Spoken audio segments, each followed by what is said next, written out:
We all know city life in Victorian Britain was rough. Families crammed into one or two rooms, terrible buildings, no proper toilets, the works. At least they had a roof over their heads, even if everything else was pretty grim. But what about everyone else? What about the people working out in the countryside? Their story gets forgotten a lot, so let's talk about what life was actually like for them. Before the story, if these help you sleep, like or subscribe would be cool. Also, drop where you're listening from and the time. I check the comments and it's crazy seeing people from like Australia and Norway on the same video. Tonight, we're heading to rural England in the 1850s. But hold up. Get comfortable first. I mean it. Fix your pillows, grab that blanket. This one's worth settling in for. Your eyes open to darkness, complete suffocating darkness. For a moment you forget where you are, but then the familiar smell hits you, that musty, earthy scent that never leaves this place. The thatch above you is oozing moisture through the wooden rafters, droplets occasionally falling on your face as you lie there on your sack of chaff. "James," a voice whispers in the darkness. Your wife, Mary, already awake beside you. The baby's coughing again. You don't need light to know what time it is, maybe 4 a.m. The roosters haven't started yet, but your body knows the rhythm after years of farm labour. You've got to be at the fields by first light or risk losing your day's wage. And in February 1853, in rural Buckinghamshire, a missed day's work means your family might not eat. You push yourself up from the sack filled with oat chaff that serves as your mattress. The material crinkles beneath you, years of use having compacted it into a lumpy, uneven surface. But it's better than the bare floor. 9 people sleep in this one upstairs room. You, Mary, the infant between you, and 6 more children crammed onto another chaff sack nearby. The boys and girls together, no privacy, no separation.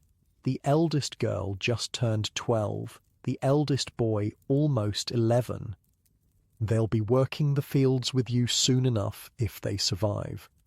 Not like your memory foam mattress right now, is it? I know, sounds fake, but wait till you hear about their bathroom situation. Swinging your legs over the edge, your bare feet touch the rough wooden floor. You can't fully stand up. The rafters are too low except in the very centre of the room. The thatch above, decades old and rarely repaired, is begrimed with smoke and dust and replete with vermin, as one Victorian journalist would describe it. Rats and mice live in it, along with spiders, though as the saying went, there are no cobwebs, for the spider only spreads his net where flies are likely to be caught. In your case, there's so little food in the house that even the spiders go hungry. The room's sole window, a tiny opening in the sloped roof, provides no light at this hour. There's hardly any ventilation, just a small aperture that barely qualifies as a window. In winter, you stuff it with rags to keep out the worst of the cold, sacrificing fresh air for a bit of warmth. Speaking of cold, it's absolutely freezing. February in England is brutal, and there's no heat in this sleeping room. The temperature inside isn't much warmer than outside. You shiver as you reach for the clothes you were wearing yesterday, which now serve as part of the covering for your children. This is common practice. Parents' day clothes often become the children's night covers, a necessity when you only have 2 actual blankets in the household. And those are on your bed, the parental bed, because at least you need to stay healthy enough to work. You fumble in the darkness, stepping carefully around the children's sleeping forms. They're all there, squeezed together for warmth. William, Emma, little George, Sarah, Thomas, and baby Elizabeth, now coughing in Mary's arms. They sleep in their clothes, what few they have. Most don't own shoes, just walking barefoot or with rags tied around their feet. Well, you can't remember when. The nearest pump is half a mile away, and who has time to haul water for bathing when every hour is spent trying to survive? Careful on those steps, I should mention. The stairs to your sleeping quarters are basically a glorified ladder, a few rickety wooden steps leading through what's essentially a hatchway in the ceiling of the room below. They're greasy from years of hands and feet. and more than one person has taken a nasty fall. You make your way down in darkness, feeling each step with your toes before committing your weight. One wrong move and you could break a leg, and a broken leg means no work, which means no food, which means, well, let's not think about that just yet. The downstairs is just 2 rooms, a main living room that serves as kitchen, dining area and workplace, and a small back kitchen with a copper pot for washing. The cottage is tiny, maybe 15 feet long and 13 feet wide. The sandstone walls are sunk at different points and seem bedewed with cold sweat, as one visitor described similar dwellings. They're crumbling to decay, the whole structure twisting and distorting over time until it barely resembles something built by human hands. You bend down at the fireplace where a few embers still glow from last night. Precious heat. You carefully add some sticks your children gathered yesterday. Being caught taking wood from the landowner's property could mean a punishment or fine you can't afford. The kindling catches, and a small flame gives the first light to the room, casting shadows on the 3 old chairs, one missing its back, a small rickety table, and a stool or 2 that make up your entire furniture. By firelight you can now see the uneven brick floor, damp from ground moisture that constantly seeps up. The low ceiling and walls are blackened from years of smoke. There's no proper chimney, just an opening above the fireplace that does a mediocre job of directing smoke outward instead of into the room. Still, the cottage fills with a haze on cold days when the fire must burn longer. "Have we any bread left?" Mary asks, coming down the steps with the baby, who continues to cough. You both know the answer. The last loaf was finished yesterday, and the potatoes are running low. It's still weeks before the spring vegetables will be ready. You check the small shelf where food is kept. There's a bit of salt butter, saved for when you need strength for the heaviest work. There's half a jar of dripping, animal fat saved from the rare occasions when meat passes through the house. And there are potatoes, your staple food, the thing that keeps hunger at arm's length most days. "We've got the last of the bacon," Mary says, reaching up to a hook where a small piece hangs. It's been there for days, saved for today, Sunday, when you need to face the long walk to church and the judging eyes of the landowner's family. The one day you might get meat. The piece is barely enough for the 2 adults, let alone the children, but it's something. The scent of it cooking will soon fill the cottage, and for a brief moment you'll feel almost human. The fire grows, and Mary puts a pot of water on to boil. The children will wake to potatoes and perhaps a bit of bread if you're lucky enough to get some from the baker, who sometimes gives yesterday's loaves at a discount. Outside, the sky is still pitch black, but your day has begun. In a few hours, you'll walk to the fields where you'll spend 12-14 hours breaking your back for a wage that barely keeps your family alive. You have no guarantee of work tomorrow or the next day. Your labor is at the command of anyone who bids for it, and employment is precarious at best.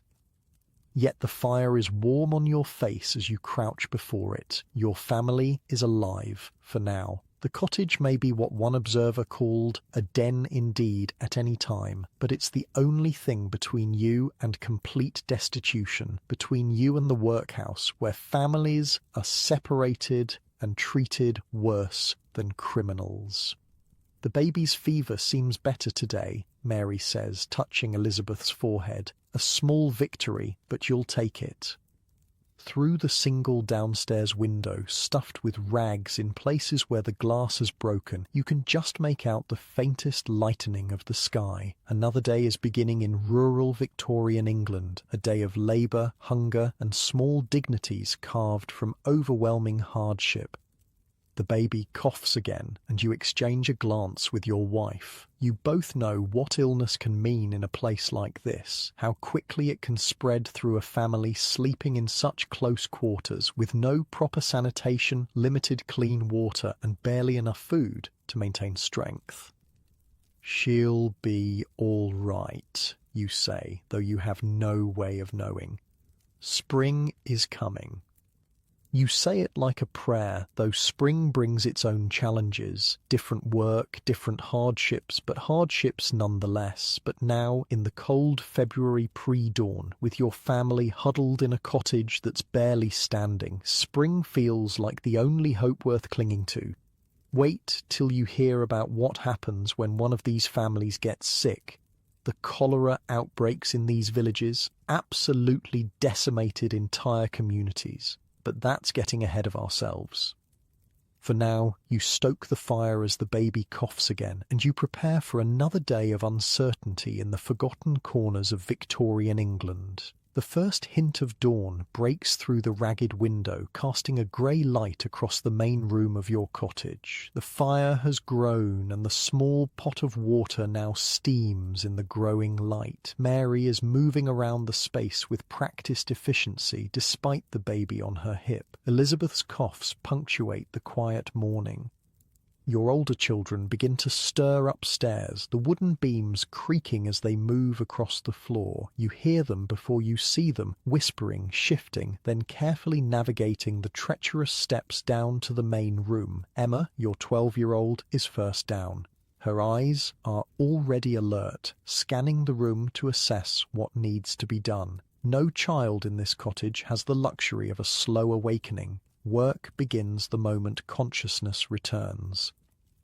"Morning, Dar," she says quietly, moving immediately to help her mother. Emma's dress is the same one she's worn all week, frayed at the edges and patched in multiple places. It's too small for her growing frame, the sleeves ending well above her wrists, but there's no money for new clothing. You nod in acknowledgement. Words are often a luxury in the early morning hours when everyone knows their tasks without discussion. William follows, your 10-year-old son. He's small for his age, the result of years of near starvation and hard work. Rural children like him rarely grow to their full potential. Their bodies, constantly fighting against cold and hunger, stay compact, conserving what little energy they can extract from their meagre diets. "Should I check the snares, Dar?" he asks, already reaching for his cap. The boy has been setting rabbit snares since he was 7. It's illegal, of course. Poaching on the landowner's property carries severe penalties, but sometimes the difference between eating and starving is a skinny rabbit caught in the pre-dawn hours.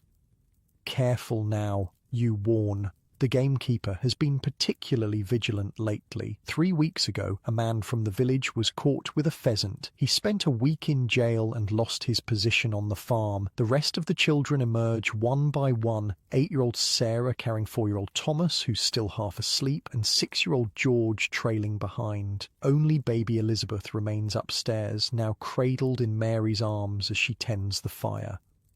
"Wood's nearly gone," Mary says quietly. It's not an accusation, just a statement of fact. Fuel is always a problem. Coal is too expensive for families like yours. Wood must be gathered, and the landowner restricts what can be taken from his forests. Even fallen branches are considered his property. "We'll gather after church," you reply. Sunday is the one day when work eases slightly, though your family can scarcely afford to take even half a day off. The small cottage is now alive with movement. Emma slices the last potatoes into the pot. William returns empty-handed from checking his snares. No rabbits today. The younger children sit huddled near the fire, warming themselves before the day fully claims them.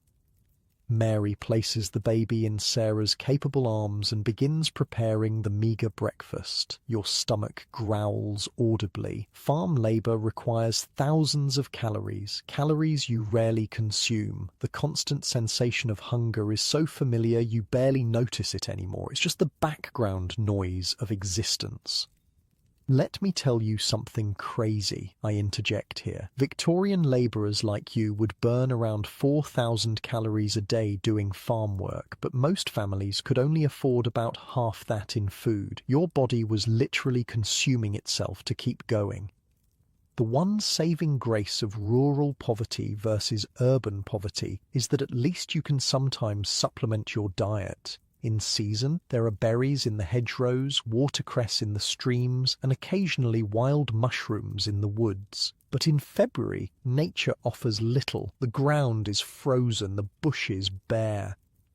Mary carefully divides the potatoes among 7 plates, tiny portions that barely qualify as a meal. The last piece of bacon has been cut into fragments so small they're almost symbolic, a whisper of protein rather than actual sustenance. Your plate gets the largest potato and most of the bacon. Not out of favoritism, but necessity. You need the strength for the hardest physical labor.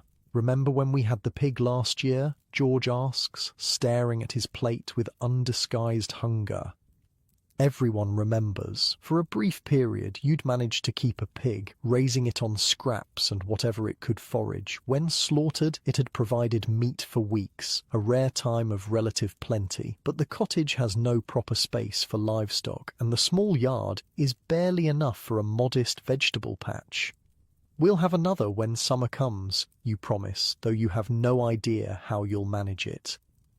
The family eats in near silence, savouring each bite, making the food last as long as possible. Even the smallest children understand instinctively that this food must sustain them for hours. After breakfast, Mary hands you a small bundle wrapped in cloth. "Saved from yesterday," she explains. Inside is a crust of bread and a single cold potato, your midday meal for a day of heavy labour.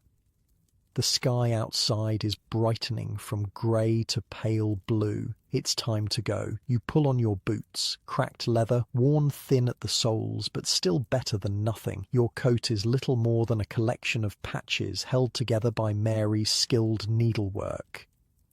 "Be home for church," Mary reminds you.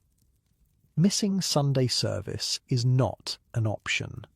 The landowner notices absences, and those who don't appear sufficiently God-fearing might find work opportunities mysteriously drying up.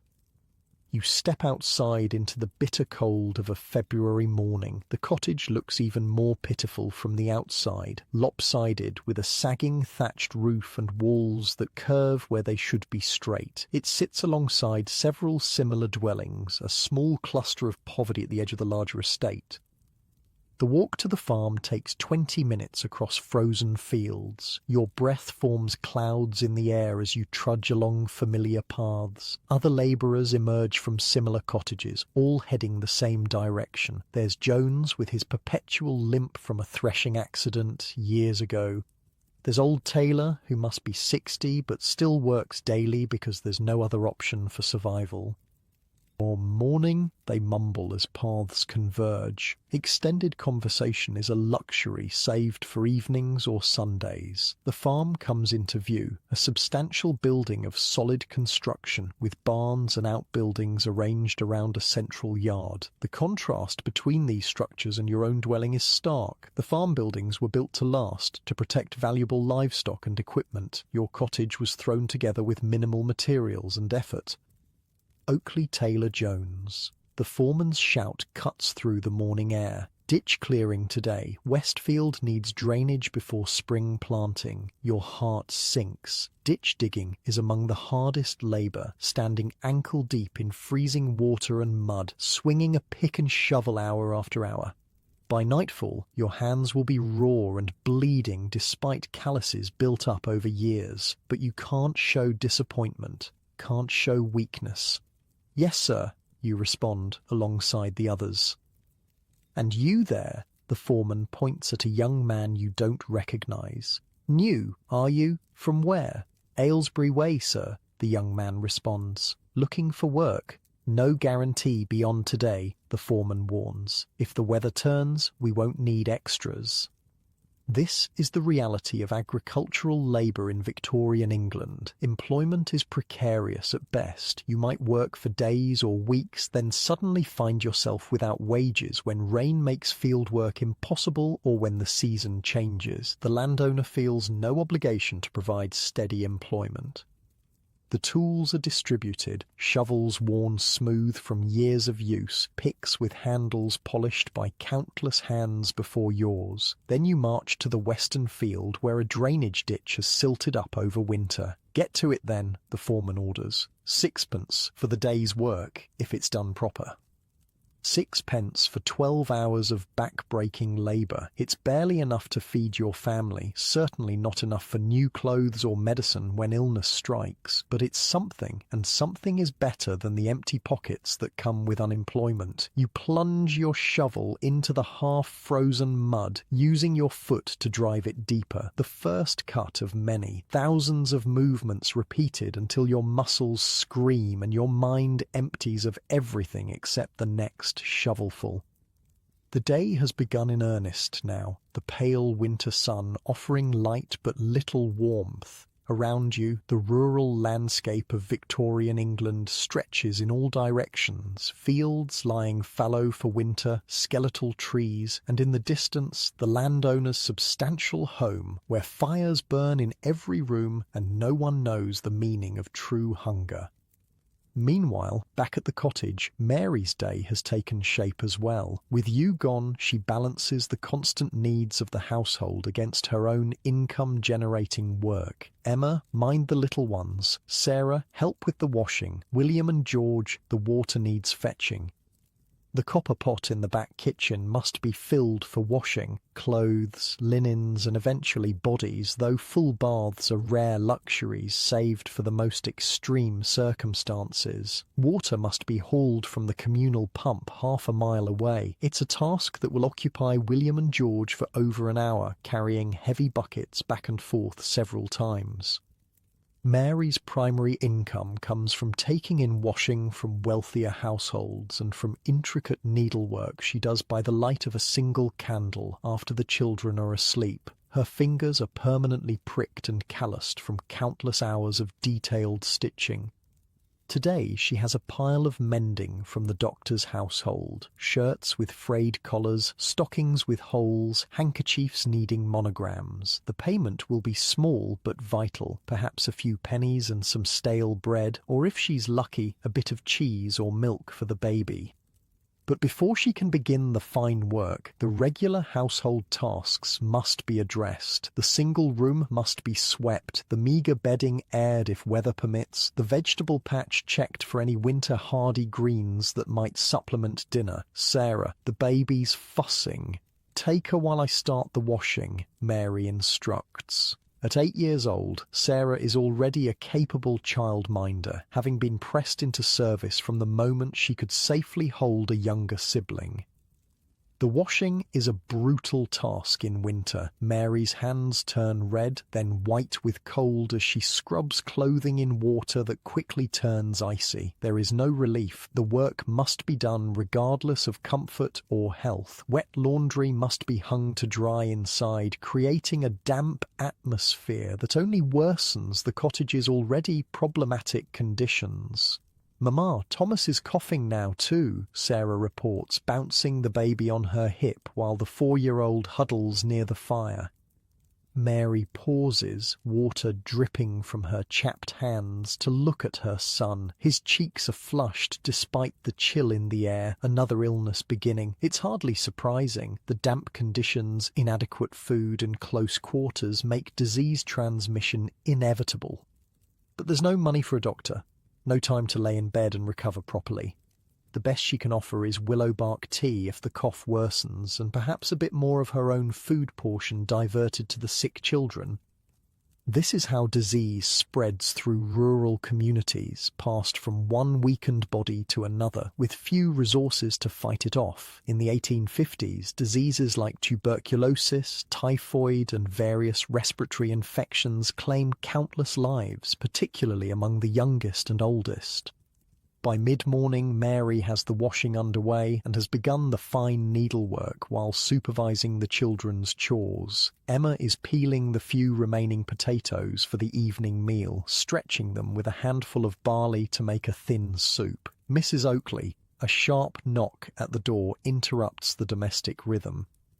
Mary opens it to find Mrs. Simmons, the vicar's wife, standing with a basket over her arm. The woman's expression is a carefully constructed mask of Christian charity overlaid on barely disguised disgust at the conditions before her. "I've brought some things the parish thought might be useful," she announces, stepping just inside the doorway but no further, as if poverty might be contagious. "Some old clothes for the children and a bit of broth for the baby. I hear she's unwell." "Oh, very kind, ma'am," Mary responds, accepting the basket with genuine gratitude despite the condescension. Pride has no place when your children are hungry and ill. Mrs. Simmons peers around the cottage, eyes lingering on the damp walls, the sparse furnishings, the children in their patched clothing. "You really must keep things cleaner, Mrs. Oakley," she admonishes. "Disease thrives in filth, and open the window occasionally for fresh air."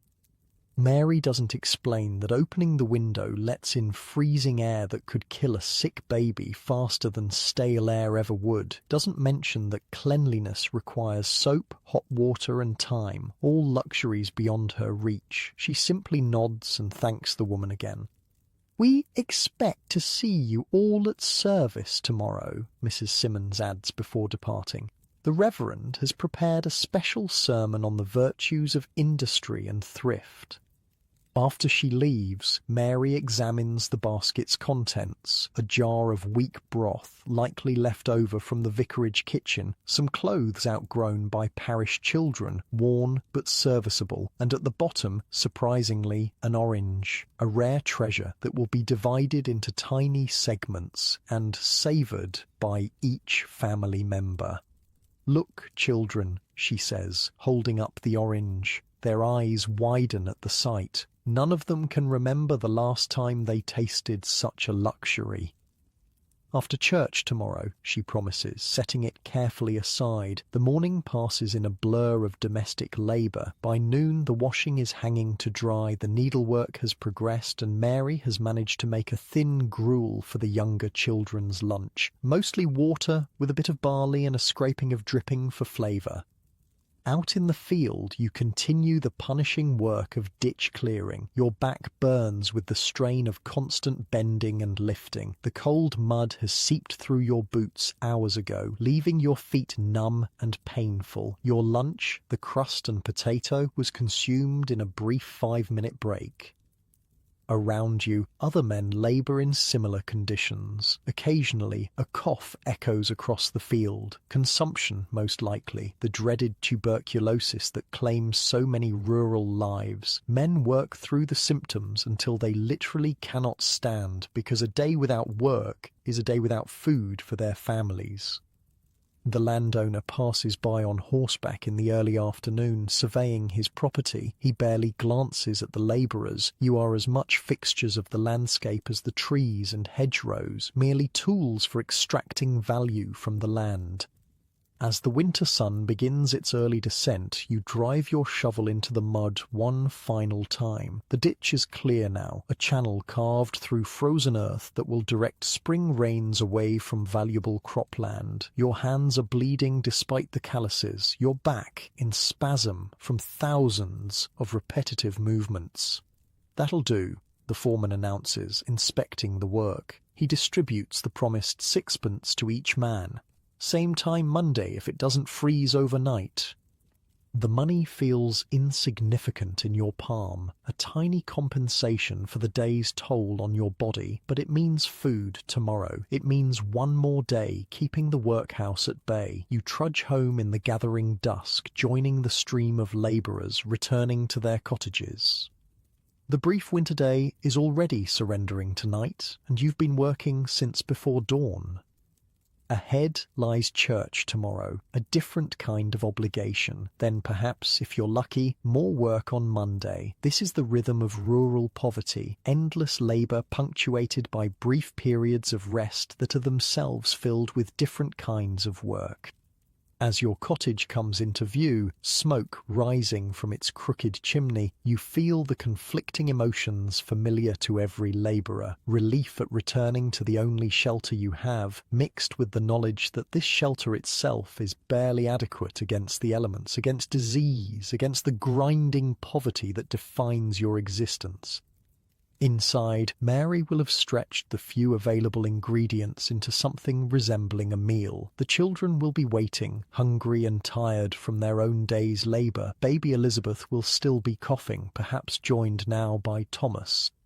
This is rural Victorian England in the 1850s, not the romanticised version from postcards and paintings, but the harsh reality faced by the agricultural working class, a reality of constant labour, persistent hunger, inadequate housing, and the ever-present fear that illness, injury, or unemployment could tip the delicate balance from bare survival into complete destitution. And yet, as you push open the door to your cottage, there is also this, the orange sitting on the shelf, waiting to be shared, a small bright spot of sweetness in an otherwise bitter existence. Sometimes, in the harshest circumstances, these tiny moments of respite become magnified in importance, sustaining the spirit when the body is failing. The door creaks open and your family looks up from their tasks. For a moment, framed in the doorway with the last light of day behind you, you are simply a father returning home. And despite everything, the hunger, the cold, the constant struggle, there is genuine welcome in their eyes. Sunday dawns cold but clear, a rare winter blessing.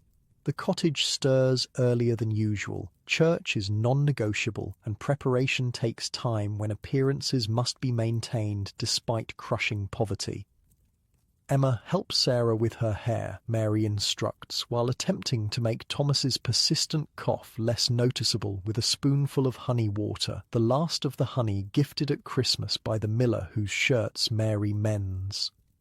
You've been up since before dawn, polishing the family's single pair of decent shoes that will be worn in relay, first by you to church, then passed to Mary for the afternoon service while you stay with the younger children, then worn by Emma and William for evening prayers.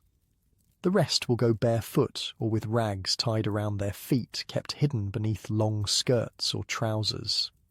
"Will they check our hands again, Dar?" George asks nervously as Mary scrubs his face with icy water. Last Sunday, the vicar's wife had inspected the children's hands and fingernails before allowing them into Sunday school, sending 3 village children home for being insufficiently attentive to cleanliness. "Just keep them in your pockets till you're inside," you advise. The boy's hands are perpetually ingrained with dirt from his chores, hauling water, gathering wood, helping in the small vegetable plot. No amount of scrubbing with the family's sliver of harsh lye soap will remove it entirely.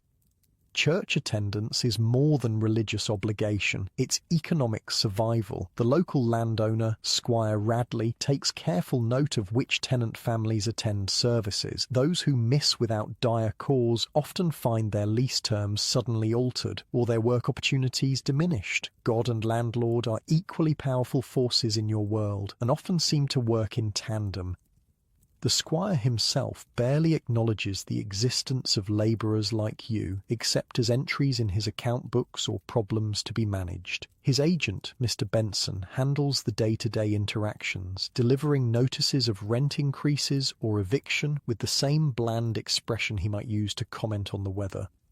By 8 o'clock, the family is as presentable as circumstances allow. The children's clothes have been mended countless times, but they're clean and their hair is combed. Mary has pinned her single good collar to her dress, detachable so it can be washed separately and preserved. You wear your only white shirt, frayed at cuffs and collar, but still dignified with careful pressing. The walk to the village church takes 20 minutes along muddy lanes. Other families emerge from similar cottages, all making the same journey, all dressed in their precarious best. Greetings are exchanged in hushed tones, a shared understanding of the effort required for this weekly display. "Oakley's girl looks peaky," you overhear Mrs. Wright whispering to her husband. "Consumption, I'd wager." That cottage of theirs is nothing but damp and mould.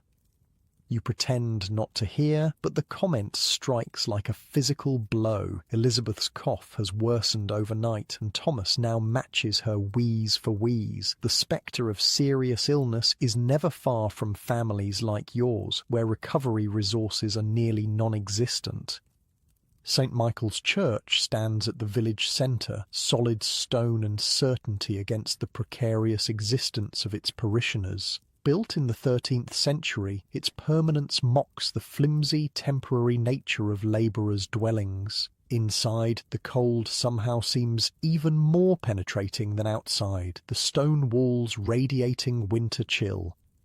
Seating follows strict social hierarchy. The squire's family occupies the front pew, complete with cushions and foot warmers. Local shopkeepers, the miller, and other moderately prosperous villagers fill the middle rows. Farm labourers and the poorest cottagers stand at the back or sit on backless benches along the sides. The vicar's sermon today, as Mrs. Simmons promised, focuses on industry and thrift. His gaze repeatedly drifts to the labourers section as he expounds on the virtues of hard work and the sins of idleness and discontent. The irony that no one in the parish works harder than those he's implicitly criticising seems lost on him entirely. Let us be grateful for our station, he intones, and not covet that which Providence has seen fit to bestow upon others. Beside you, Mary shifts slightly, the only external sign of her inner thoughts. You've been married long enough to read this small movement, a combination of pain from standing through the service while already exhausted and barely contained frustration at the sermon's disconnection from reality. The children fidget but remain silent. Even the youngest have learned that church behaviour must be impeccable. Thomas stifles his coughs into his sleeve, face reddening with the effort. After the service comes the moment most dreaded by the poorer parishioners, the gauntlet of social interaction in the churchyard. The squire and his family emerge first, nodding vaguely toward the assembled villagers while speaking only to those of similar standing.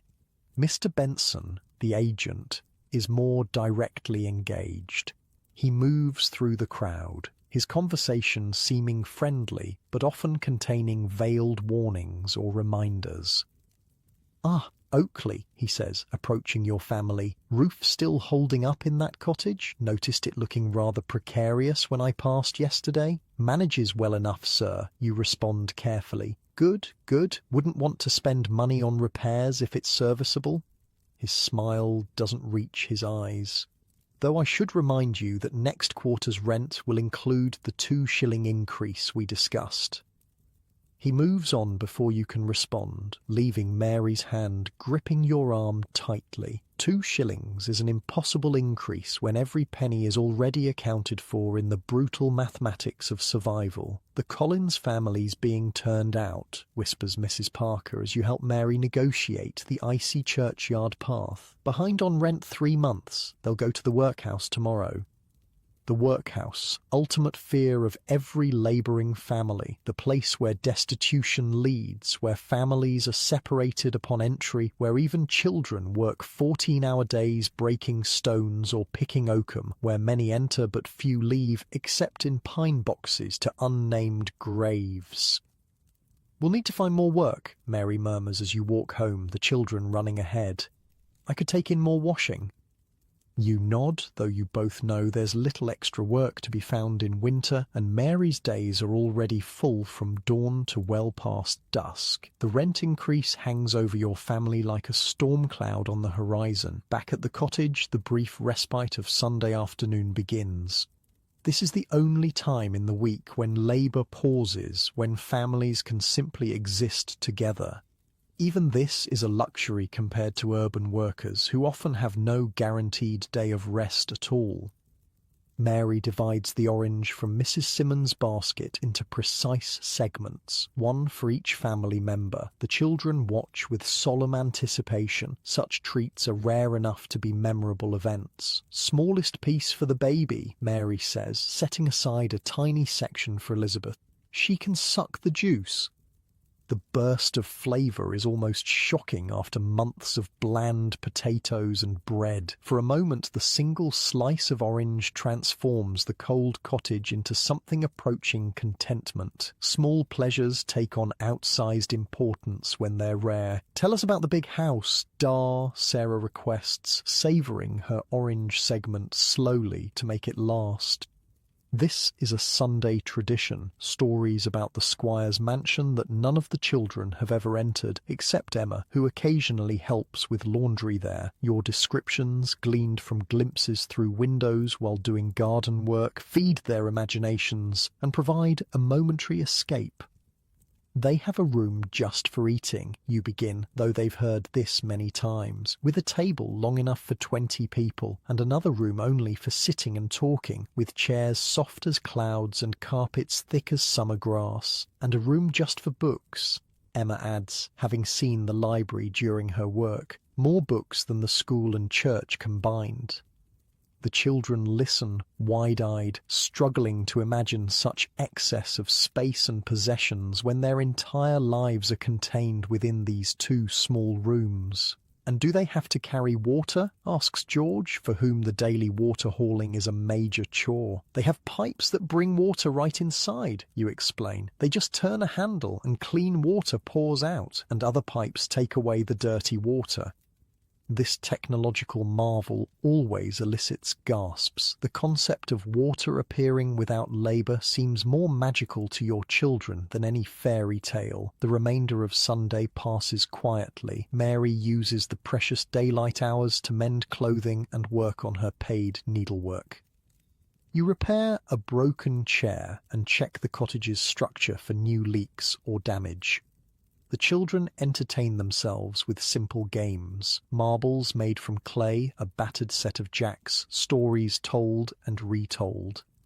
As darkness falls, the orange has been completely consumed, even the peel saved to flavour the next batch of barley water. The brief respite ends as preparations for Monday begin. Clothes laid out, tools gathered, food portions planned. Monday arrives with freezing rain that pelts the cottage roof and seeps through the ageing thatch in several places. Strategic placement of pots catches the worst drips, their plinks and plonks creating a dissonant melody throughout the dark morning. "Field work will be called off," Mary says, watching the downpour. "It's a mixed blessing. No wage for the day, but also no standing in freezing mud for 12 hours. The foreman confirms this when you trudge to the farm despite the weather. "Nothing today," he announces to the gathered labourers.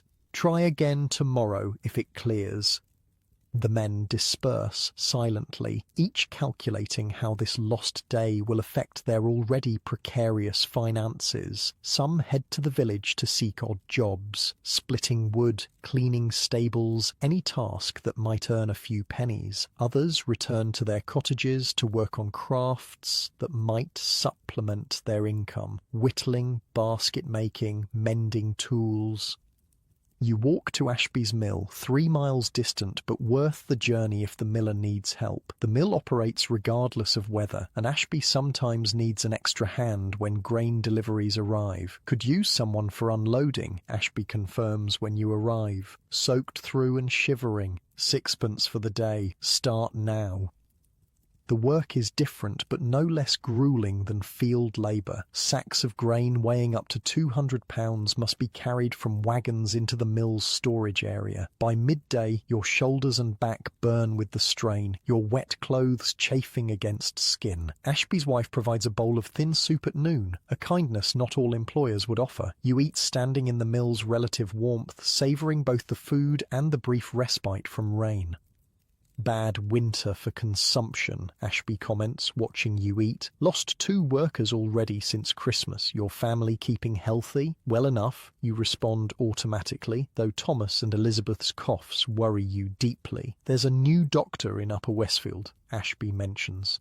"Young fellow, sometimes takes payment in labour or goods when folks can't manage cash."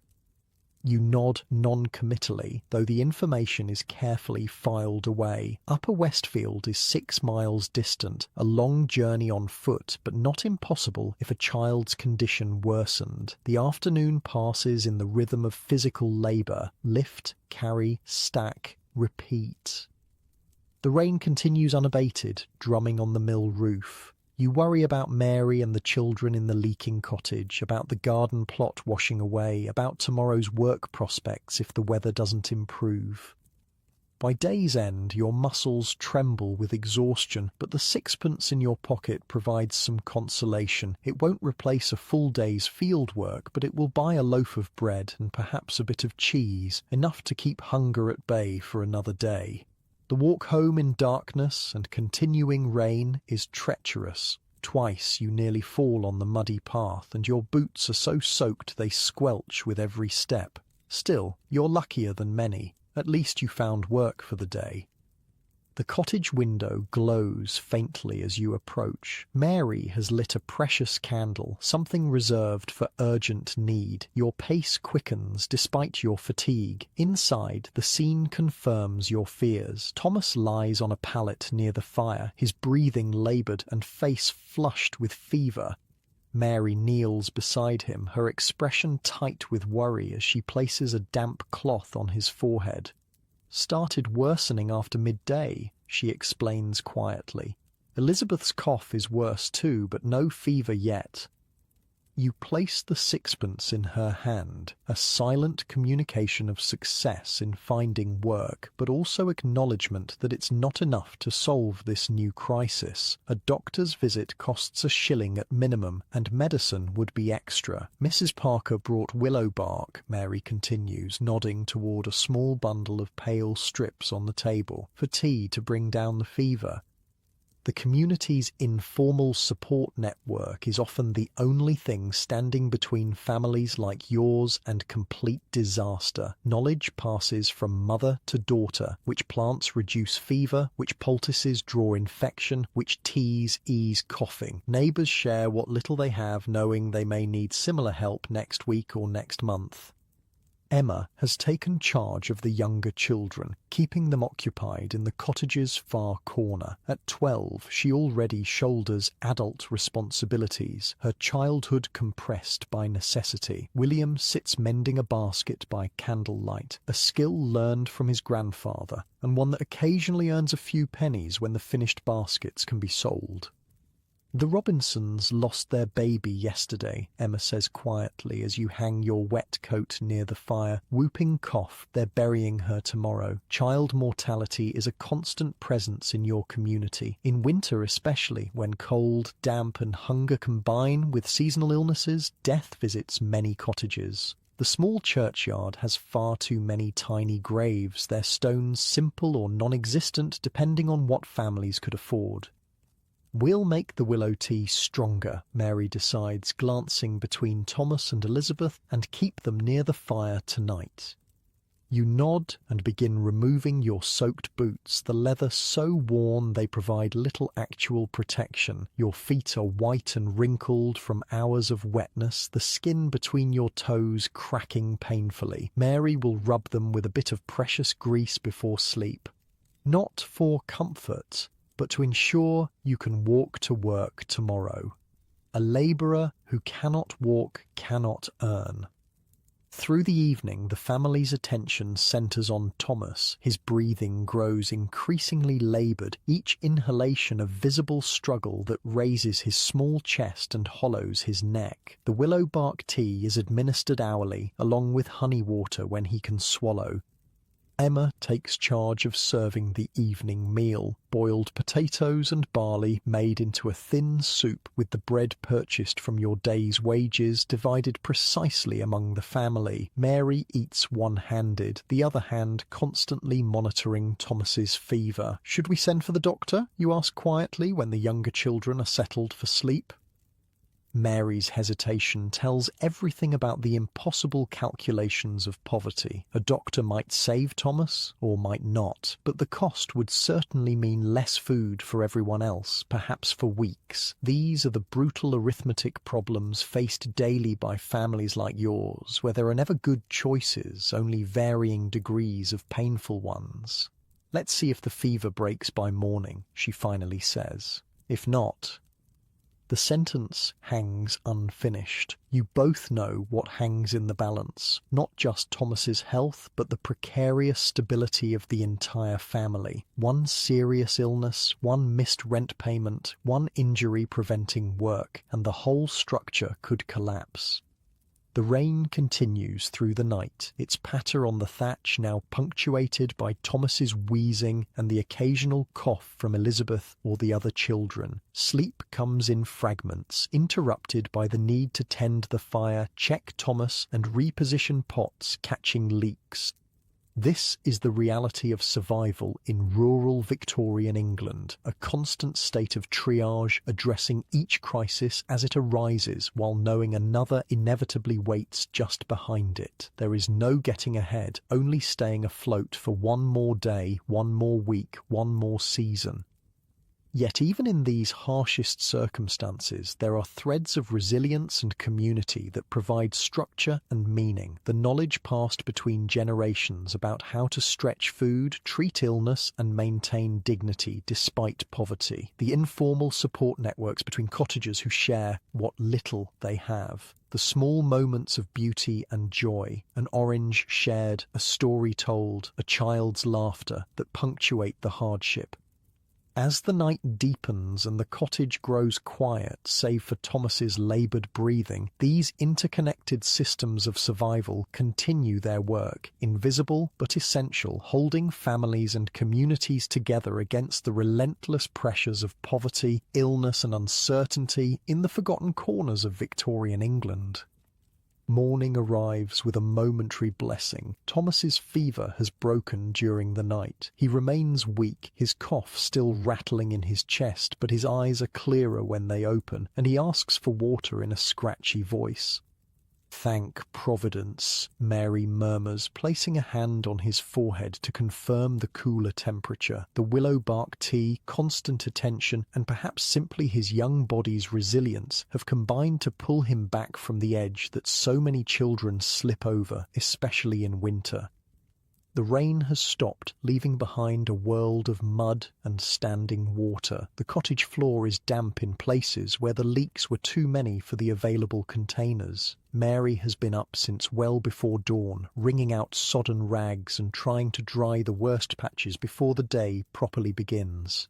"Field work today?" she asks as you pull on your still damp boots. "If they'll have me," you reply. With Thomas seeming improved, the family's attention returns to the ever-present need for income. A missed day of work yesterday means today's labour is even more essential. Emma will stay home from school to help care for Thomas and the baby. Education, though theoretically available through the church school, is a luxury often sacrificed to more immediate needs. At 12, she's already missed so much schooling that the gaps in her knowledge are likely permanent. She can read simple texts and write her name, which is more than many rural children achieve.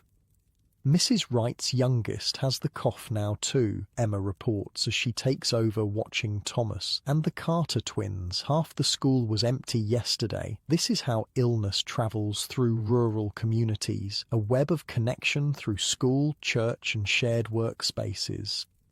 In winter especially, when families are confined in small, poorly ventilated cottages, disease passes easily from household to household. You step outside, the cold morning air both bracing and painful on your face after the relative warmth of the cottage. The lane between the cottages has become a river of mud, churned by countless feet and occasional cartwheels. Several neighbours are already making their way towards the fields or other work sites, their breath visible in the chill air. "Oakley," calls John Thompson, a fellow labourer from 3 cottages down. "Heard your boy's poorly."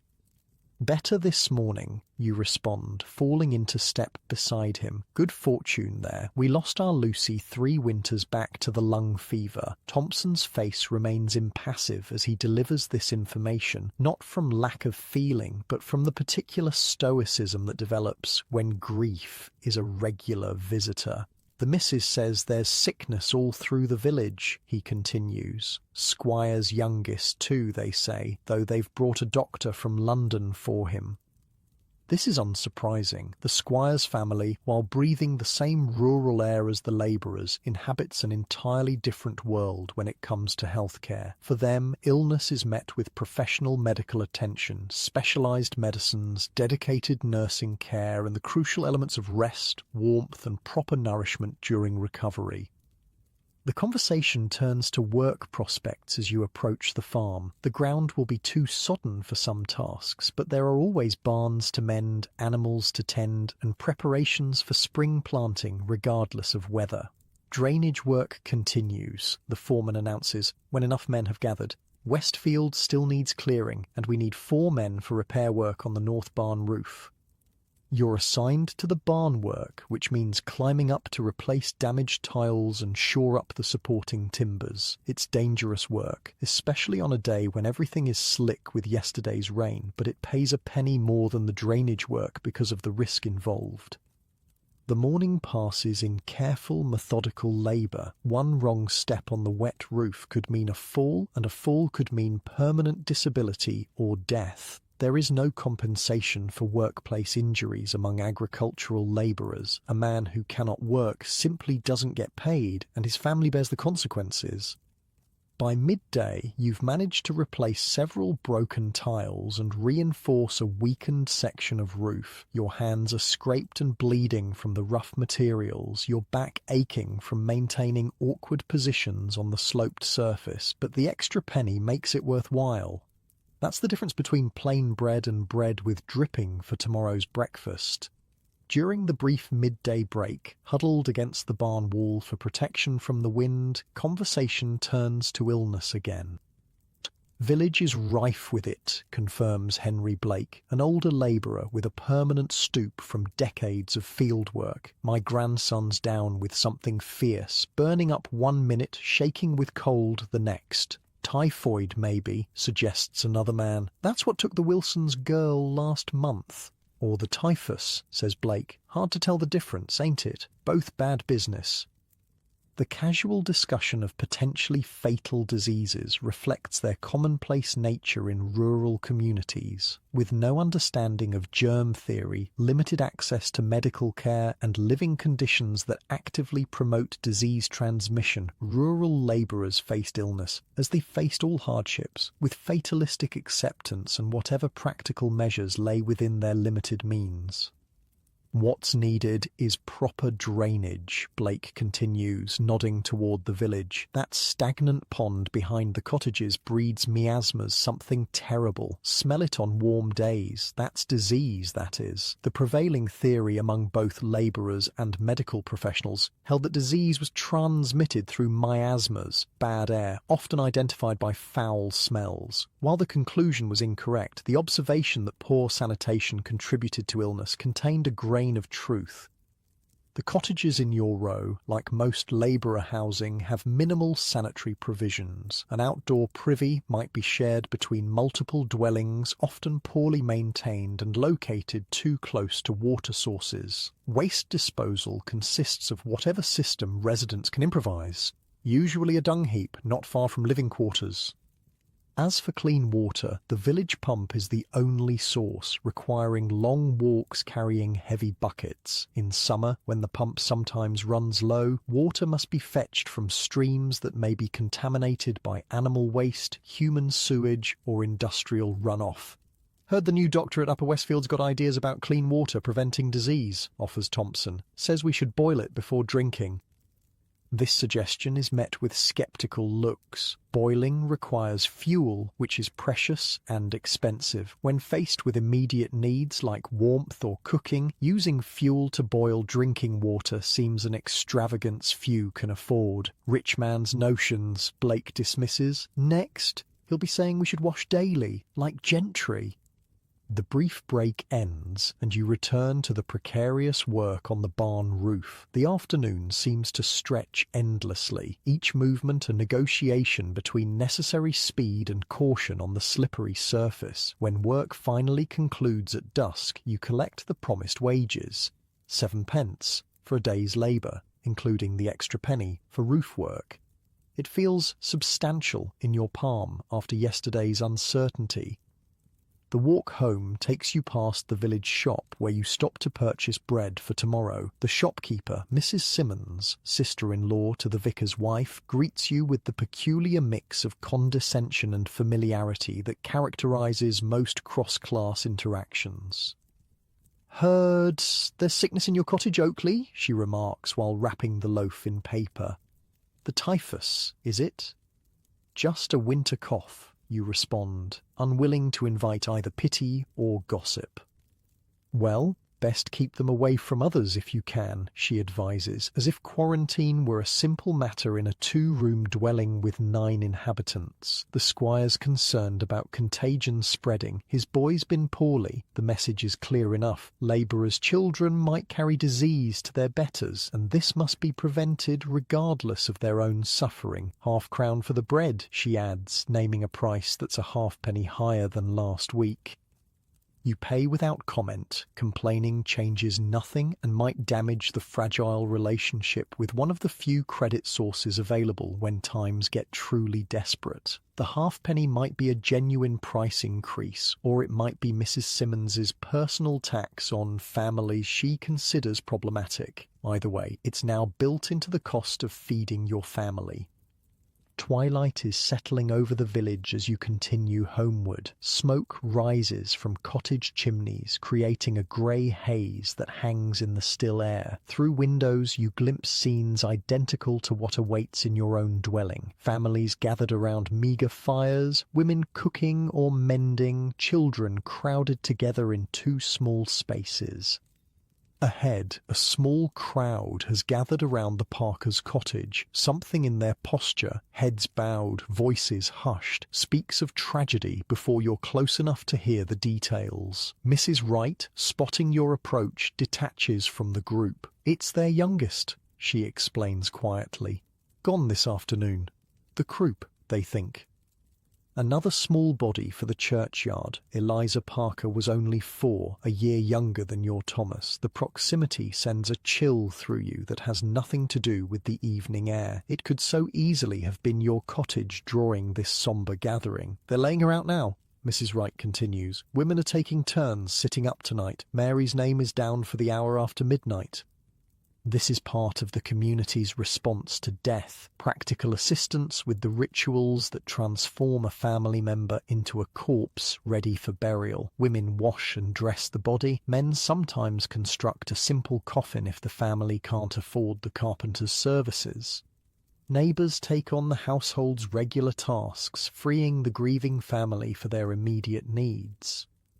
The Parker children have been distributed among neighbouring cottages for the night, standard practice to keep them from the sight of death preparations and to give the parents space for initial grief. Their oldest boy is likely at the Thompson cottage, the middle children with the Wrights, the baby with whoever has milk to spare. You continue past, pausing only to remove your cap in respect. There will be time tomorrow to speak to Parker, to offer whatever inadequate words of condolence might help. Tonight, the family needs the small privacy that the community can provide by taking on their essential tasks.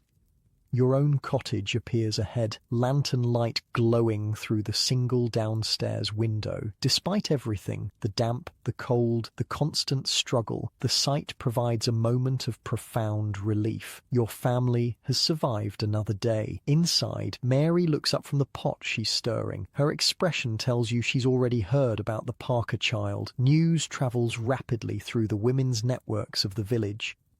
"Thomas is better," she reports before you can ask. "Took some broth at midday and has been sleeping mostly. No fever returned. One crisis averted, though Elizabeth's cough remains concerning, and now there's the knowledge that croup has claimed a child just down the lane." You hand Mary the bread and the remaining coins from your day's wages. She tucks the money into a small tin kept in a niche in the wall, savings against rent day, now just 3 weeks away. The evening meal is marginally better than recent days. Potato and barley soup enriched with an onion and the bone from your Sunday bacon, which has simmered all day, extracting every possible bit of flavour and nutrition. The bread is saved for morning.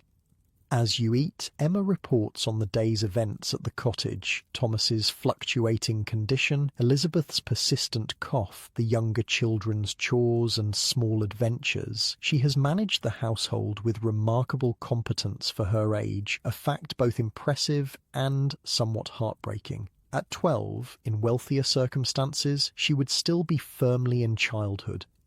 Mrs. Bennet came by, she adds, said the doctor will be in the village tomorrow for the squire's boy and might see others if there's need. This is unexpected good fortune. The doctor from Upper Westfield occasionally makes rounds through outlying villages, but his visits are irregular and his time limited. Having him called specifically for the squire's son means he'll already be paid for the journey, making additional consultations more affordable. What's his fee, you ask, though you already suspect it's beyond your means. 6pence for cottagers, she said, if it's just advice. More for medicines. You and Mary exchange glances, performing identical silent calculations. 6pence is most of a day's wages, a significant expenditure. But with 2 children coughing and the knowledge of Eliza Parker's fate heavy in the air, it suddenly seems less optional. We'll see how they are in the morning, Mary decides, the caution in her voice reflecting not indifference to her children's health, but the brutal reality of financial constraint. After the meal comes the brief period of relative leisure before sleep claims the exhausted family. William works on his basket weaving by firelight, his fingers deftly creating useful items from materials that cost nothing. Willow withies gathered from the stream bank, reeds from the pond edge. Mary mends a tear in George's only shirt, squinting in the dim light. The younger children play quietly with homemade toys, a doll fashioned from corn husks, a set of small wooden blocks carved in rare free moments. This is the extent of entertainment in the labourer's cottage. No books except perhaps a Bible and a cheap almanac, no musical instruments unless someone happens to have a mouth harp or whistle. Storytelling remains the primary diversion, tales passed through generations, reshaped in each telling but maintaining their essential function of temporary escape from harsh reality. "Tell about London, Dar," requests Sarah, who has never travelled farther than the neighbouring village. You've only seen London once yourself, a brief journey in your youth when an uncle took you along on a livestock drive, but that glimpse of the great city has been transformed through years of retelling into an elaborate travelogue that delights your children. London, you begin, settling into the familiar rhythm of the tale, is so vast you can walk all day and never see the end of it. Buildings tall as church towers, streets so crowded you can barely move, shops with everything imaginable in their windows. The children listen raptly, even those who've heard it countless times before. For a little while, the damp cottage with its inadequate furnishings fades, replaced by the imagined splendours of a place that exists for them only in stories.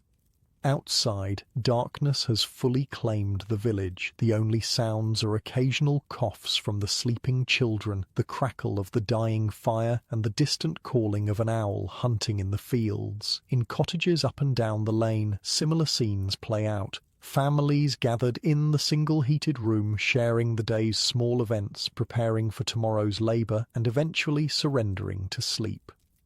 Soon, Mary will walk to the Parker cottage for her turn, sitting with the dead child, a vigil that combines practical necessity with deep-rooted tradition. The body must not be left alone before burial, partly from spiritual belief, partly to ensure nothing disturbs the carefully arranged remains. This is rural England in the 1850s, a world where community provides the only safety net against individual disaster, where death visits frequently but never becomes routine, where each day's survival represents a victory against enormous odds, a world largely invisible in the grand Victorian narratives of progress, industry and empire, yet encompassing the lived reality of millions. As the fire burns down to embers, the family prepares for sleep. Tomorrow will bring the doctor's visit, more labour if weather permits, and the sombre business of the Parker child's funeral. But for now, in the quiet darkness, there is only the sound of breathing. Some ragged with illness, some deep in exhaustion, and the momentary peace of another day survived. Dawn breaks with unexpected brightness, the sun appearing as a pale disk through thinning clouds. After days of relentless rain, even this weak February sunlight feels like a gift. You wake with the light, your body's internal clock precisely calibrated to maximize available daylight hours regardless of season. Mary's side of the bed is empty. She returned from her vigil at the Parker cottage well after midnight, but rose before you to tend to the children and prepare for the doctor's potential visit. Her capacity for functioning on minimal sleep is one of the many quiet strengths that keep your family afloat. Upstairs, the children are stirring. Thomas coughed intermittently through the night, but his breathing sounds clearer this morning. Elizabeth, however, seems worse, her tiny chest heaving with each laboured breath. "I've saved the egg," Mary says quietly as you join her downstairs. One of your hens occasionally produces an egg even in winter, a small miracle of protein that becomes a critical resource when illness strikes. For Elizabeth and Thomas to share. This represents significant sacrifice. The egg could have been divided among all the children or used to supplement a meal for the entire family. Dedicating it solely to the sick children reflects the severity of your concern, especially for Elizabeth. The morning routine unfolds with practiced efficiency. Emma helps the younger children dress, while William fetches water. Mary prepares a thin porridge stretched with the last of yesterday's bread. You check the cottage's structure for new damage from the recent rains. The news isn't good. The persistent dampness has caused a section of wall to bulge slightly, a warning sign familiar to anyone who's lived in poorly constructed cottages. Left unaddressed, it could eventually collapse, but repairs require materials you can't afford, and time away from paid labour you can't spare. "We could stuff the worst gaps with straw," Mary suggests, examining the wall with the expert eye of someone who's managed structural emergencies with minimal resources for years. Might hold till spring when the drying weather helps. This is the perpetual calculation of rural poverty, determining which problems must be addressed immediately and which can be temporarily patched with makeshift solutions. The wall will be monitored daily, its deterioration measured against other pressing needs.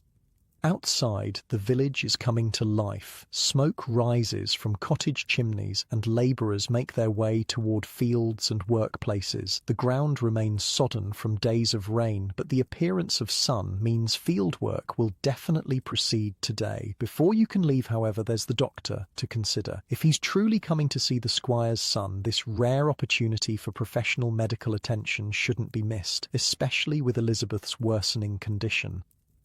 "I'll wait an hour," you decide. "If he hasn't come by then, I'll have to go to work." Mary nods, understanding the impossible balance between immediate health concerns and the essential income that sustains long-term survival. An hour's delay means potentially reduced wages, if the foreman assigns the best work before you arrive, but Elizabeth's laboured breathing demands this compromise. The doctor arrives just as you're preparing to leave, his gig splashing through muddy puddles as he approaches the cluster of cottages. He stops first at the Parker cottage, a courtesy call to provide official certification of death before continuing to the squire's house. Such documentation is a luxury most labouring families do without, their children's deaths recorded only in church registers if at all. Word travels rapidly through the cottages. Dr. Harrison is willing to see other patients after visiting the squire's son. A small queue forms near the village green, mostly mothers holding coughing children or supporting elderly parents with various ailments.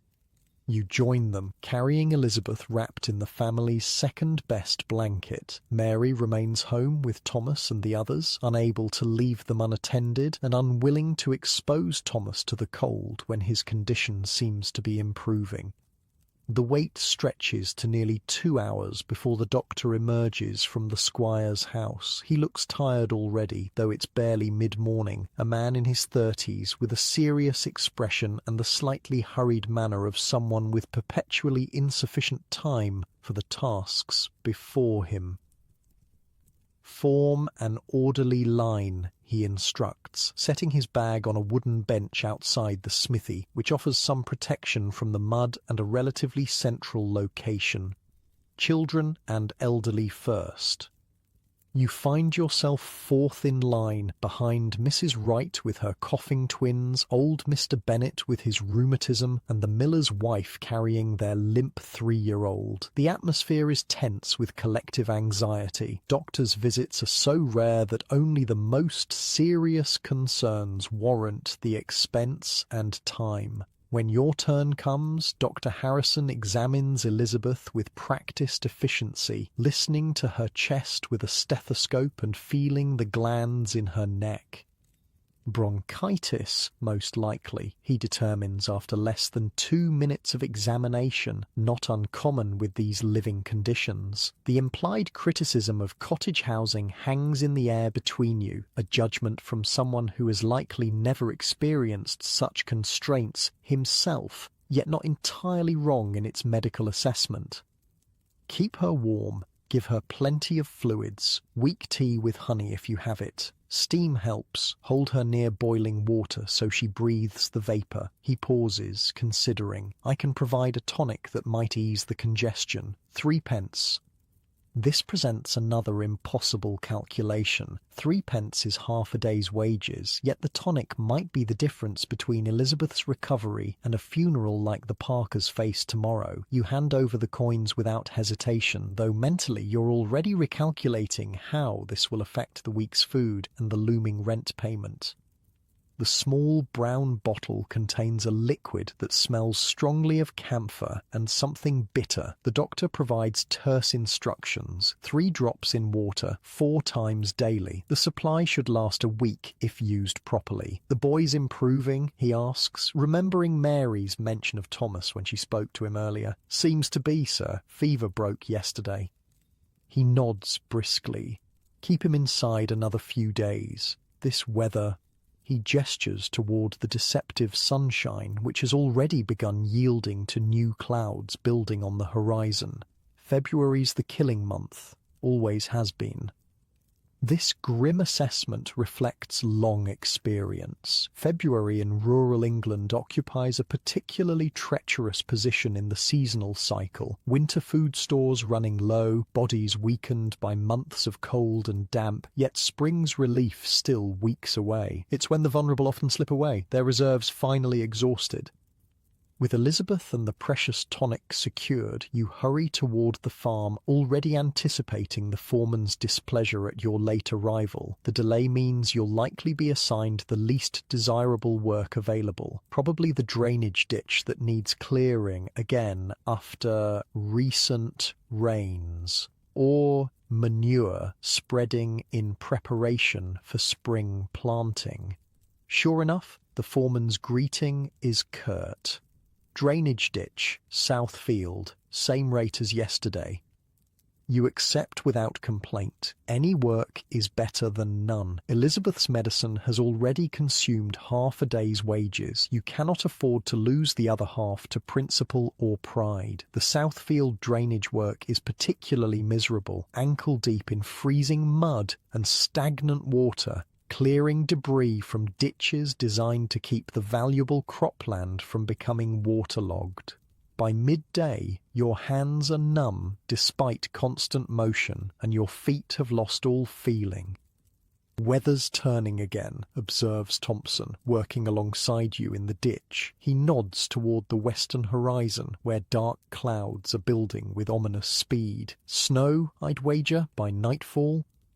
Snow presents its own complex equation of benefits and hardships for labouring families. It might temporarily halt field work, leading to lost wages, but it also preserves food without ice houses or expensive storage methods, provides water when melted, and occasionally creates alternative employment through snow clearing or other weather-related tasks. "Doctor saw your little one?" Thompson asks, driving his shovel into a particularly stubborn clump of debris. "Aye. Bronchitis," he says. Thompson nods grimly. "That took my sister's boy 2 winters back. The steam helps, though. Get her over a pot of boiling water if you can manage it." This casual exchange of medical information represents a crucial survival mechanism in communities with limited access to professional healthcare. Experience-based knowledge passes between families, creating a collective wisdom about managing illness with available resources. As predicted, the weather shifts dramatically by mid-afternoon. The temperature drops precipitously, and the first snowflakes begin swirling across the fields, large wet flakes that melt upon landing but signal the approaching storm. The foreman, watching the horizon, finally calls a halt to the day's labour. No sense continuing. Ground will be frozen by morning anyway. Half day's wage for those who came at proper time, less for latecomers. This reduced payment is expected but still painful. With Elizabeth's medicine already purchased, the day's income will barely cover tomorrow's food, with nothing left for the accumulating rent obligation or other necessities. The walk home through beginning snow is a study in contrasts. The white flakes transforming the landscape create a momentary beauty that belies the harsh realities beneath. Children from the village have emerged to catch snowflakes on their tongues, their delight temporarily overshadowing the knowledge that sustained cold brings its own dangers to inadequately heated cottages. The lane between cottages has begun to freeze, turning yesterday's mud into treacherously slick terrain. Twice you nearly fall before adopting the shuffling gait that offers more stability. A broken limb would mean catastrophe. Weeks without income while still requiring food, fuel, and eventually the dreaded doctor's fees. Your cottage comes into view just as the snow begins falling in earnest. Smoke from the chimney promises warmth within, though you know the reality will be more modest than the ideal such imagery suggests. A small fire carefully maintained with limited fuel, its heat concentrated in one corner of the main room. Inside, Mary has transformed the ordinary cottage into a makeshift sick room. Thomas sits wrapped in blankets near the fire, colour returning to his cheeks as he sips broth from a chipped cup. Elizabeth lies in a makeshift cradle fashioned from a drawer, positioned to receive maximum warmth from the fire without being dangerously close. "She took a few drops of the tonic," Mary reports, relieving you of your snow-dusted coat. "Seems to breathe easier afterward, but still poorly." You hand over the reduced wages, and Mary's expression reflects the same mental calculations you performed earlier, measuring coins against necessities, determining what can be stretched and what must be sacrificed. "Bennett had some work for Emma," she says, after tucking the coins away. "Cleaning their chicken coop. Paid her in eggs, 3 good ones." This represents significant good fortune. Protein is the most difficult dietary element to obtain consistently on labourers' wages. 3 eggs mean a substantial nutritional boost for the sick children, with perhaps a bit left for the others. The afternoon transitions into a quiet domestic rhythm dictated by necessity and available resources. William returns from school. He attends more regularly than Emma because, as the eldest son, his education is prioritised for future employment prospects. He brings news that school will be closed tomorrow if snow continues, as the teacher lives in the next village and cannot travel through deep drifts. George and Sarah have spent the day gathering fuel under Mary's direction, fallen branches from the hedgerows, dried dung from the fields, anything that might burn without drawing accusations of theft from landowners increasingly protective of every resource, even dead wood that would otherwise rot. As darkness approaches, the snow falls more heavily, transforming the view through your single window into a swirling white curtain. The temperature drops further, and drafts find their way through the cottage's many imperfections, gaps around the door, cracks in the walls, the thinning thatch that needs replacement you cannot afford. We'll sleep down here tonight, Mary decides, assessing the worsening weather, all together near the fire. This is standard procedure during the coldest weather, abandoning the sleeping loft to concentrate the family's body heat in the main room, supplemented by whatever bedding can be gathered. The floor is hard and the space cramped, but shared warmth makes survival possible when individual isolation might not be. Evening brings the Parker child's wake, not a formal affair as might occur in wealthier households, but a gathering of neighbours bringing what food they can spare, offering comfort through presence rather than words. Custom dictates that you should make an appearance, however brief, to pay respects. "I'll go for both of us," you tell Mary, who normally would attend but cannot leave Elizabeth. Just long enough to speak to Parker. The snow has accumulated to several inches, transforming familiar paths into treacherous, unmarked terrain. Lanterns glow from cottage windows, creating islands of warm light in the white darkness. The Parker cottage is easily identifiable by the number of people coming and going, their footprints creating a well-trodden path through the snow. Inside, the scene is one of dignified poverty managing grief with limited resources. The child's body lies on the table, dressed in her best clothes, likely the only decent garment she possessed. Neighbours have contributed flowers from indoor plants and greenery from hedgerows to surround her, creating a semblance of the more elaborate funerary displays seen in wealthier homes. Parker himself stands near the fireplace, accepting condolences with the particular stoicism of a man who cannot afford the luxury of collapsing under grief. His wife sits nearby, surrounded by women who maintain a constant low murmur of conversation, not to minimize the loss, but to demonstrate that life continues, that community remains, that isolation is not added to their burden. "I'm sorry, James," you offer when your turn comes, the inadequacy of words painfully apparent. He nods, gripping your hand briefly. "Doctor says it was the croup. Nothing to be done once it takes hold like that." He pauses, then adds, "Heard your little one's poorly too." She is, but the tonic seems to help. An unspoken current passes between you, the awareness that circumstances, timing, or simple fortune meant your child received medicine while his did not. There is no blame in this recognition, only the shared understanding of lives balanced on knife edges of chance and constraint. You don't stay long. Your own family needs you, and extended socializing is a luxury reserved for less pressing times. The walk home through deepening snow seems to take twice as long as the journey out, each step requiring careful placement to avoid falls. The cottage is quiet. When you return, the children already asleep in their improvised beds on the floor. Mary sits near Elizabeth, administering another dose of the precious medicine with meticulous care to ensure not a drop is wasted. "No change," she reports softly, "but no worse at least." You settle beside her, both watching the baby's laboured breathing in the firelight. Outside, snow continues falling, insulating the cottage in ways that are both helpful and concerning, trapping heat more effectively but potentially blocking the chimney or collapsing the weakened sections of thatch if accumulation becomes too heavy. "Need to check the roof at first light," you murmur, already planning tomorrow's tasks. "Clear snow before it gets too deep." Mary nods, her mind likely running parallel calculations about food, medicine, and managing the children through what might become a snow day. These constant, complex assessments form the invisible infrastructure of survival in conditions where the margin between subsistence and disaster remains paper-thin.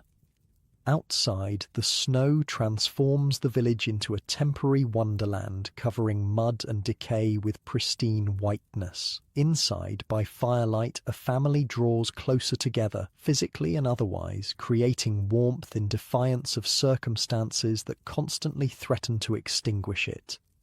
This is February in rural Victorian England, the killing month, as the doctor named it, yet people endure, adapting to conditions that seem impossibly harsh by modern standards. They navigate weather, illness, and scarcity with knowledge accumulated through generations of similar struggles, creating systems of survival invisible to casual observers but essential to continued existence on the margins of a society experiencing unprecedented prosperity and change elsewhere.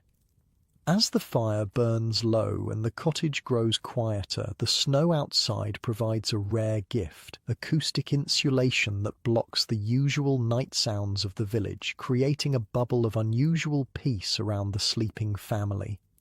Tomorrow will bring new challenges, snow to clear, a funeral to attend, work to find if weather permits. But tonight, in this moment, there is only the gentle rhythm of breathing, some laboured, some deep in exhaustion's embrace, all precious in their continuation against considerable odds. Morning arrives beneath a blanket of snow several inches deep, transforming the village landscape into something almost picturesque if one could ignore the practical implications. The white covering temporarily masks the mud, the disrepair, the grinding poverty, visible in every aspect of the cottages. For a brief moment, even the most decrepit dwellings look like the Christmas card images of rural charm that wealthy Londoners might exchange. The illusion shatters quickly with the day's first demands. The snow must be cleared from paths, the weakened cottage roof must be lightened before its weight causes collapse, water must be fetched despite treacherous footing, and work must be found if the family is to eat today. "School's closed," William announces after venturing to the lane, where news travels between children faster than between adults. Teacher can't get through from Upper Westfield. This creates both opportunity and challenge. More hands available for chores, but also more mouths present all day requiring food and warmth. Mary makes immediate adjustments to the day's organisation. "William, help your father clear the snow. Emma, mind Elizabeth while I take Thomas with me to see about washing work. Sarah and George, stay by the fire and sort these beans Mrs. Thompson sent over." The beans, perhaps a quart of dried legumes likely saved from Thompson's garden plot, represent neighbourly support following your visit to their deceased child's wake. Not charity exactly, which might damage pride, but the quiet circulation of resources that helps each family survive. Today, the Thompsons share beans. Next month, when their youngest might need watching while Mrs. Thompson delivers laundry, your family will reciprocate. You and William tackle the snow clearing, starting with the path to the privy shared between 4 cottages. Outdoor sanitation facilities present particular challenges in winter. The path must remain passable regardless of weather, as the alternative means chamber pots emptied less frequently, creating additional health hazards in already compromised living quarters. Look at the roof. William points toward the cottage's southern corner, where snow has slid to reveal a section of thatch in serious disrepair. The straw has rotted through in places, creating an area where rain and snow can penetrate directly to the wooden supports beneath. If those supports rot, the roof's integrity becomes compromised beyond simple patching. We'll need proper repairs come spring, you acknowledge, mentally adding another expense to the impossible ledger of needs versus means. For now, we'll patch with whatever dry straw we can find. William nods with the seriousness of a child who has never known the luxury of taking shelter for granted. At 10, he understands structural vulnerabilities and maintenance requirements that wealthier children would never need to consider.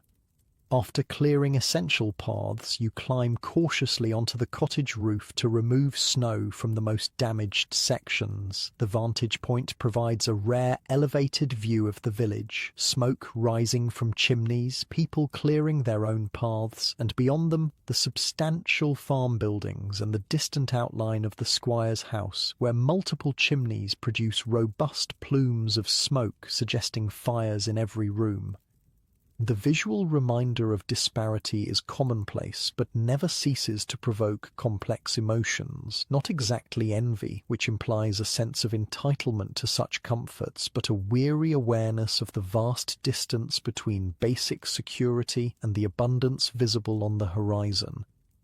With immediate structural dangers addressed, attention turns to income. The heavy snow makes field work unlikely today, but the farm's animals still need tending, and there might be snow clearing work available on the main roads if you arrive before other labourers claim these limited opportunities. I'll try the farm first, then the coach road if nothing's available there, you tell Mary, who has returned with Thomas to report that the vicar's wife has washing that needs collecting, a half-day's work that will help offset today's reduced earnings. The snow has transformed your usual path to the farm, requiring careful navigation across fields now unmarked by familiar boundaries. The cold bites through worn boots, and your breath creates clouds in the frigid air. Other men converge on the same destination, their dark figures stark against the white landscape. At the farm, the foreman confirms your prediction. No field work today or likely tomorrow. Need 2 men for barn cleaning and animal tending. Rest of you try the roads. They're clearing toward the market town, taking on strong backs by the day. You miss being selected for the farm work, which would have been physically demanding but sheltered from the elements. Instead, you join several other men heading toward the coach road 3 miles distant, where snow clearing operations might offer alternative employment. The walk itself becomes an ordeal through snow that reaches mid-calf in places. By the time your group reaches the coach road, your feet have lost feeling despite constant motion, and your hands ache with cold inside inadequate mittens knitted from scraps of yarn. Luck favours you this morning, the road queen. The road clearing operation is still seeking labourers. The overseer, a barrel-chested man with the weathered face of someone who works outdoors in all seasons, sizes up the arriving group. 6 pence for the day, work until dark, clear to the edges, full width for coaches to pass. No slacking or you're replaced on the spot. The pay is standard for day labour, neither generous nor exploitative by local standards. The work, however, is particularly gruelling, continuous shovelling for hours without shelter, moving heavy, wet snow from the road surface to its edges to allow coach traffic between villages and market towns. By midday, your back and shoulders burn with the repetitive motion, and sweat mingles with melting snow despite the cold temperature. The physical cost of such labour accumulates over years, visible in the bent postures and gnarled hands of older workers who've spent decades in similar conditions. There's little conversation beyond occasional grunts of effort or warnings about ice patches. Energy must be conserved for the task at hand, and breath saved rather than expended on unnecessary words. The monotony creates a particular state of mind, a narrowing of focus to the next shovelful, the next section of road, the next hour to be endured. A coach passes around noon, its wealthy occupants barely glancing at the men clearing their path. Their journey from comfortable house to comfortable destination continues uninterrupted, their experience of winter weather limited to the scenic aspects visible through windows. The contrast between their protected passage and your exposed labour goes unremarked because it is utterly commonplace. Mid-afternoon brings a brief break when the overseer distributes bread and weak beer, not from generosity but practical necessity, as men working at this intensity need some sustenance to continue effectively. You eat standing in the road, the cold bread feeling like stones in your empty stomach, but providing essential calories for the remaining hours of labor. As daylight begins fading around 4 o'clock, the overseer inspects the cleared sections, pronouncing them adequate for coach passage. He distributes the promised payment, 6 pence for approximately 8 hours of continuous physical exertion, before dismissing the crew with the possibility of additional work tomorrow if snow continues. The return journey feels twice as long as the morning's walk, your body now depleted by hours of hard labor and inadequate nourishment. The coins in your pocket provide some psychological comfort. Today's food is secured at least, but the physical cost of earning them settles deeper into your bones with each passing year. Villages appear isolated in the winter landscape, smoke from chimneys creating the only movement against the white fields and darkening sky. By the time you reach your own cottage, full darkness has fallen and the temperature has dropped further, freezing the day's melt into treacherous patches of ice. The cottage window glows with faint light. Mary has lit a single candle, another indicator that today holds some significance beyond ordinary struggle. Candles, expensive compared to their brief utility, are reserved for essential needs or rare moments of celebration.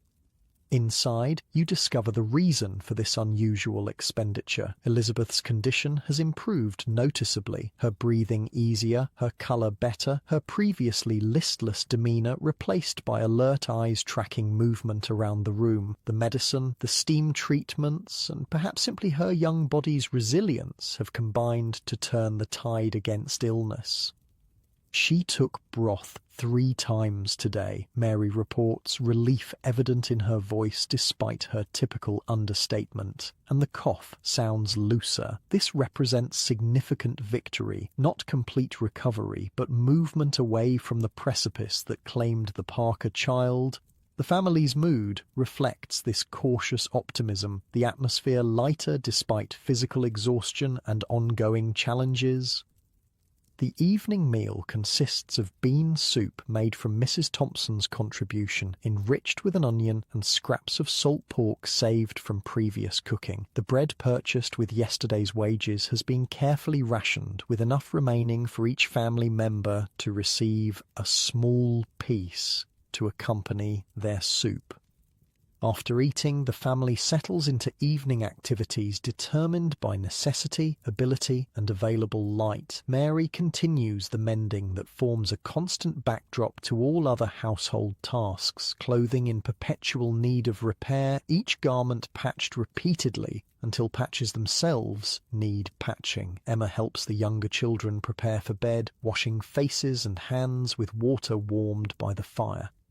William works on a small carving project, a replacement handle for a broken tool, its careful craftsmanship reflecting skills passed from father to son. This evening routine represents more than simple domestic activities. It constitutes the maintenance of family bonds and transmission of essential knowledge between generations. Children learn not just specific skills, but the underlying principles of resourcefulness, persistence, and mutual support that make survival possible in challenging circumstances. Conversation flows more easily than during morning's task-focused interactions. Stories are shared, humorous incidents from William's school day before closure was announced, village news gathered during Mary's laundry delivery, observations about neighbours, glimpsed during snow clearing. They're burying the Parker girl tomorrow, Mary mentions during a lull. After morning service, the ground's frozen solid. They've had men working since midday to dig the grave. This practical concern, the difficulty of breaking through frozen earth, temporarily overshadows the emotional aspects of a child's funeral, not from callousness, but from necessity. The physical requirements must be addressed before grief can be fully acknowledged. We should all go, you decide, after brief consideration. Weather permitting. Church attendance is already non-negotiable for Sunday mornings, but funerals represent additional obligation, especially for neighbours whose child played alongside your own. The community's presence provides both witness and support, affirming connections that sustain everyone through individual tragedies. As evening deepens, attention turns to sleeping arrangements. With Elizabeth improving but still vulnerable and temperatures continuing to drop outside, the family will again sleep in the main room, clustered near the fire for warmth. Bedding is arranged with careful strategy. The youngest and most vulnerable closest to the heat source, adults positioned to block drafts from doors and windows, older children filling spaces between. Before final settling, there's the matter of washing, limited by water availability and heating capacity, but essential for maintaining basic hygiene despite challenging conditions. Children take turns standing in a small tin tub, water heated just enough to remove the worst dirt without requiring excessive fuel. Speed is essential. The cottage's temperature drops rapidly away from the fire's immediate vicinity. Clean hands and faces, at least, Mary insists, supervising the abbreviated bathing. Even in winter, this commitment to cleanliness, despite circumstantial obstacles, reflects not just personal preference, but practical health consideration. Experience has taught that dirt harbours disease, that minor cuts can become major infections without proper cleansing. Long before germ theory provides scientific explanation, observation has established correlation between hygiene and health. With washing complete and bedding arranged, the family gathers for one final ritual before sleep, prayers led by you as household head. The content reflects immediate concerns rather than abstract theology. Gratitude for Elizabeth's improvement, for work found despite weather, for food sufficient for today's needs, requests for continued healing for tomorrow's necessities, for strength to meet whatever challenges arise.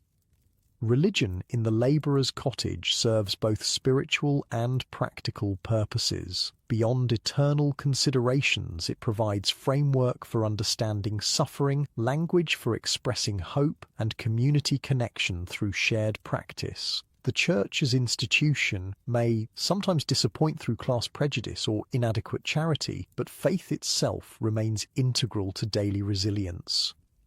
After prayers, the candle is extinguished to save what remains for future need. Darkness fills the cottage except for the fire's diminishing glow. Conversation continues briefly in hushed tones, then gradually yields to silence as exhaustion claims each family member in turn. You remain awake longest, listening to your family's breathing. Elizabeth still slightly laboured but significantly improved. Thomas is occasionally interrupted by residual coughing, the others deep in the profound sleep of childhood. Mary lies beside you, her body radiating familiar warmth, her hand resting lightly on Elizabeth's small form between you. This moment, family gathered in intimate proximity, temporarily secure against immediate threat, represents the core around which all other struggles revolve. The daily labour, constant calculation, and physical hardship serve this essential purpose, maintaining the small collection of interdependent lives against forces that constantly threaten to scatter or extinguish them. Outside, snow resumes falling in the darkness, accumulating silently on the newly cleared paths. Tomorrow will require clearing again, another search for work, continued vigilance against illness and structural damage. The cycle of effort never truly ends, it merely pauses during these brief hours of rest. Yet within the cottage's inadequate shelter, something genuine and precious exists. Bonds of affection and mutual dependence that transform mere survival into something resembling life. Children who will likely never escape similar material circumstances nevertheless experience security within family relationships. Adults whose bodies are prematurely aged by labour and deprivation find purpose in providing what stability they can for their offspring.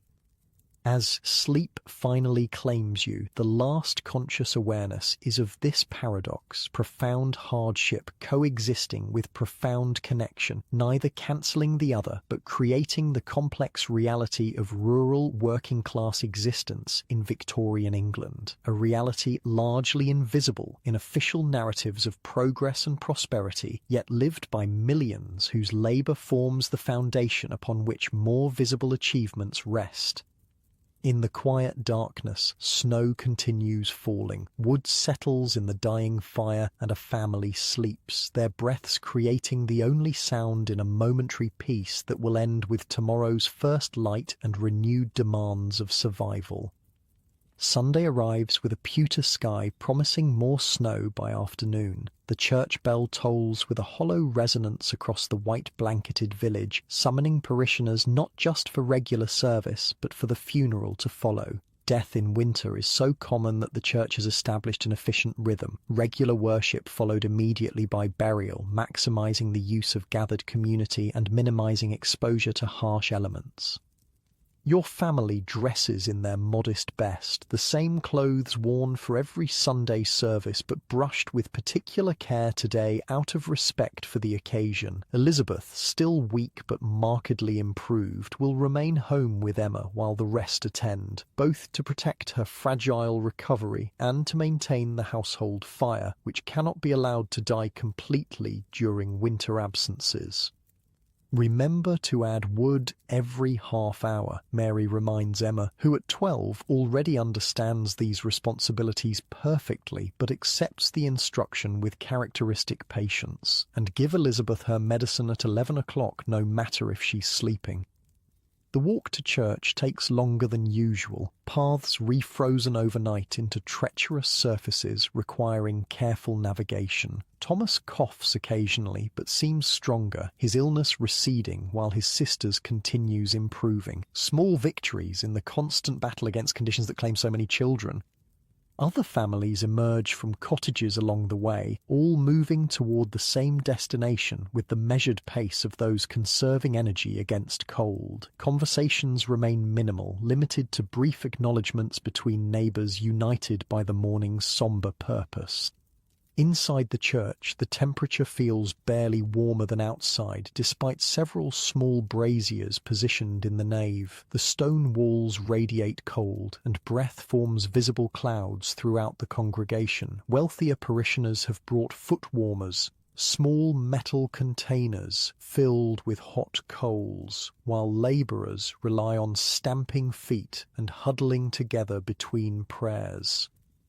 The Parker family occupies the front pew today, their temporary elevation from usual position at the back an acknowledgement of their central role in the day's proceedings. The small coffin rests before the altar, its unvarnished pine construction covered partially by an altar cloth to create an approximation of more elaborate funerary displays seen in wealthier parishes. "Blessed are they that mourn, for they shall be comforted," the vicar begins, his voice steady with the practice of one who conducts winter funerals with considerable regularity. The service follows familiar contours: prayers, hymns, brief sermon on mortality and divine comfort. But today includes specific acknowledgement of Eliza Parker, aged 4 years and 3 months, now departed from earthly suffering. Mrs. Parker weeps silently throughout, her husband's arm around her shoulders in rare public display of affection between adults who typically maintain emotional reserve. Their remaining children cluster nearby, faces solemn with the peculiar gravity of young ones who understand death as a concrete reality rather than abstract concept. After service concludes, the congregation moves to the churchyard, where men from the village have spent hours preparing the grave, a task made arduous by frozen ground requiring pickaxes and extraordinary effort. The small coffin seems suddenly more fragile in outdoor light, an inadequate container for what was recently a laughing child. "I am the resurrection and the life, saith the Lord," the vicar continues, as the coffin is lowered by ropes into the waiting earth. "He that believeth in me, though he were dead, yet shall he live." The words, repeated at countless gravesides through centuries, offer familiar rhythm, if not immediate comfort to those assembled. Faith provides framework for understanding, but cannot eliminate grief's immediate impact, the visceral knowledge of permanent absence that no theological explanation fully addresses. After final prayers, men begin the work of filling the grave while women guide the Parker family back toward their cottage where food has been arranged. Contributions from throughout the village creating a meal beyond what any single household could provide independently. This practical support acknowledges that grief impairs capacity for daily tasks, yet bodies continue requiring sustenance regardless of emotional circumstances. Your family joins others returning to respective cottages, Sunday's remaining hours devoted to necessary rest and preparation for the work week ahead. The snow begins falling again as predicted, large flakes descending in the peculiar silence that accompanies heavy snowfall, as if the world itself observes respectful quiet after the morning's events. The Bennett boy looked poorly, Mary observes, as you approach your cottage, flushed and glassy-eyed like Thomas was at the worst. Half the choir was missing too, you add, having noted several absent faces among regular attendees. Weather perhaps, but more likely illness. This observation proves prescient in coming days as news travels between cottages of increasing sickness throughout the village. By Tuesday, the school closes not for snow, but because both teacher and half the pupils are confined to beds with fever and cough. By Wednesday, even the wealthier households report illness among family members and servants, though with access to immediate medical attention and proper nursing, their experiences differ substantially from labourers' families facing similar symptoms. The village exists now in the grip of what older residents recognise as winter fever, the influenza that periodically sweeps through communities with devastating efficiency. Modern understanding would identify viral transmission facilitated by close quarters, inadequate ventilation, and compromised immune systems, but villagers in 1853 perceive only the pattern of spread and the seemingly arbitrary distribution of severity between victims. Your household has already weathered the initial wave through Thomas and Elizabeth, whose improving conditions suggest the possibility of acquired immunity, though such scientific concepts remain unavailable as explanation. What matters practically is that while Elizabeth continues her slow recovery and Thomas regains strength, no other family members have developed severe symptoms beyond occasional coughing. This relative good fortune creates both opportunity and obligation within the community's unwritten mutual aid system. Those households less affected by illness become essential support for those more severely impacted, providing childcare, delivering food, fetching medicine, maintaining fires, and performing other essential tasks when families cannot manage independently. Mary, whose nursing skills have been honed through years of managing childhood illnesses with minimal resources, becomes particular resource for neighbours with sick children. She divides her time between your own household responsibilities and brief visits to nearby cottages, sharing knowledge about which treatments seem effective and which symptoms demand urgent concern. The Thompsons' youngest has the fever now, she reports, after returning from delivering bread to their cottage, and Mrs. Wright is confined to bed herself with no one but her eldest girl to manage the household. These situations require immediate practical response rather than mere sympathy. Emma is dispatched to assist the Wright girl with younger children, while you stop at the Thompson cottage after work to chop additional firewood, tasks completed without fanfare or expectation of reciprocity, beyond the unspoken understanding that help would be similarly offered if circumstances were reversed. The village's informal support networks operate alongside more official responses to the outbreak. The church organises distribution of donated food and fuel to households most severely affected. The doctor from Upper Westfield makes more frequent visits, though his time remains primarily devoted to wealthier patients who can afford regular attendance. The vicar's wife organises a committee of relatively healthy women to coordinate care efforts, creating a system for identifying which households need immediate assistance.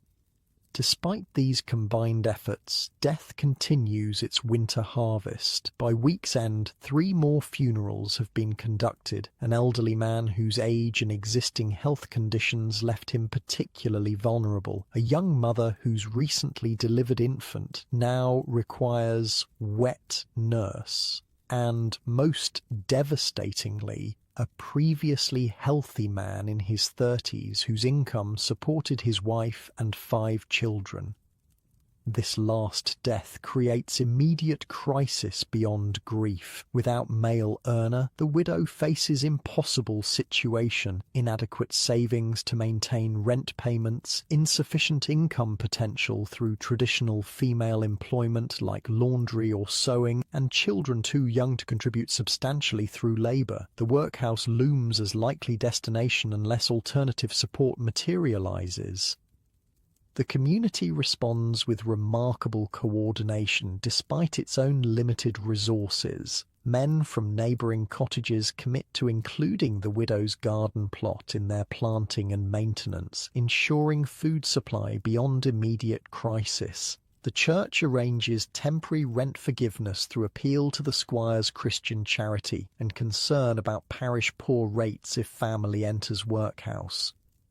Women organise cooking rotation to provide one substantial meal daily while the household adjusts to new circumstances.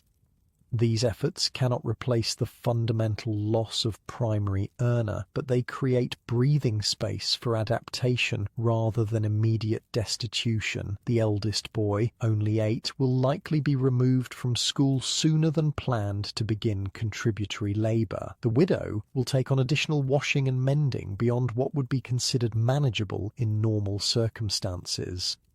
The family will exist in more precarious economic condition indefinitely, but immediate dissolution has been prevented through collective intervention.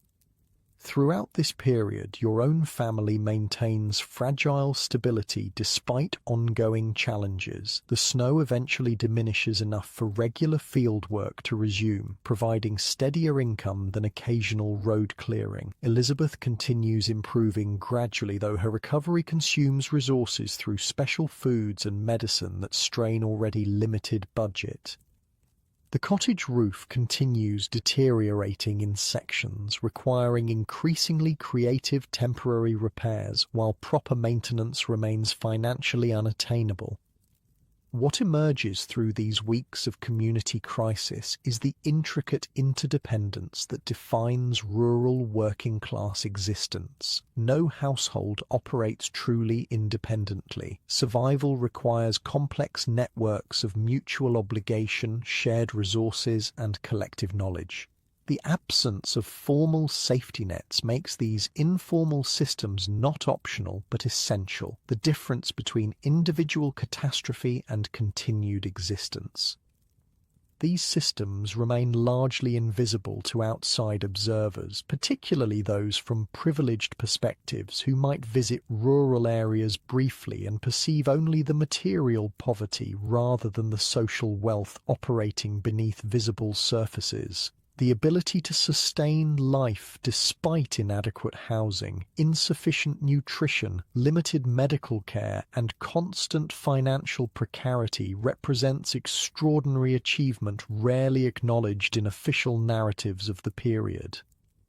By early March, the immediate health crisis begins subsiding. Fewer new cases develop, and previously ill villagers gradually resume normal activities as strength returns. The weather remains challenging but shows occasional hints of approaching spring. Slightly longer daylight hours, brief periods of relative warmth during midday, small patches where snow has melted to reveal dormant earth beneath.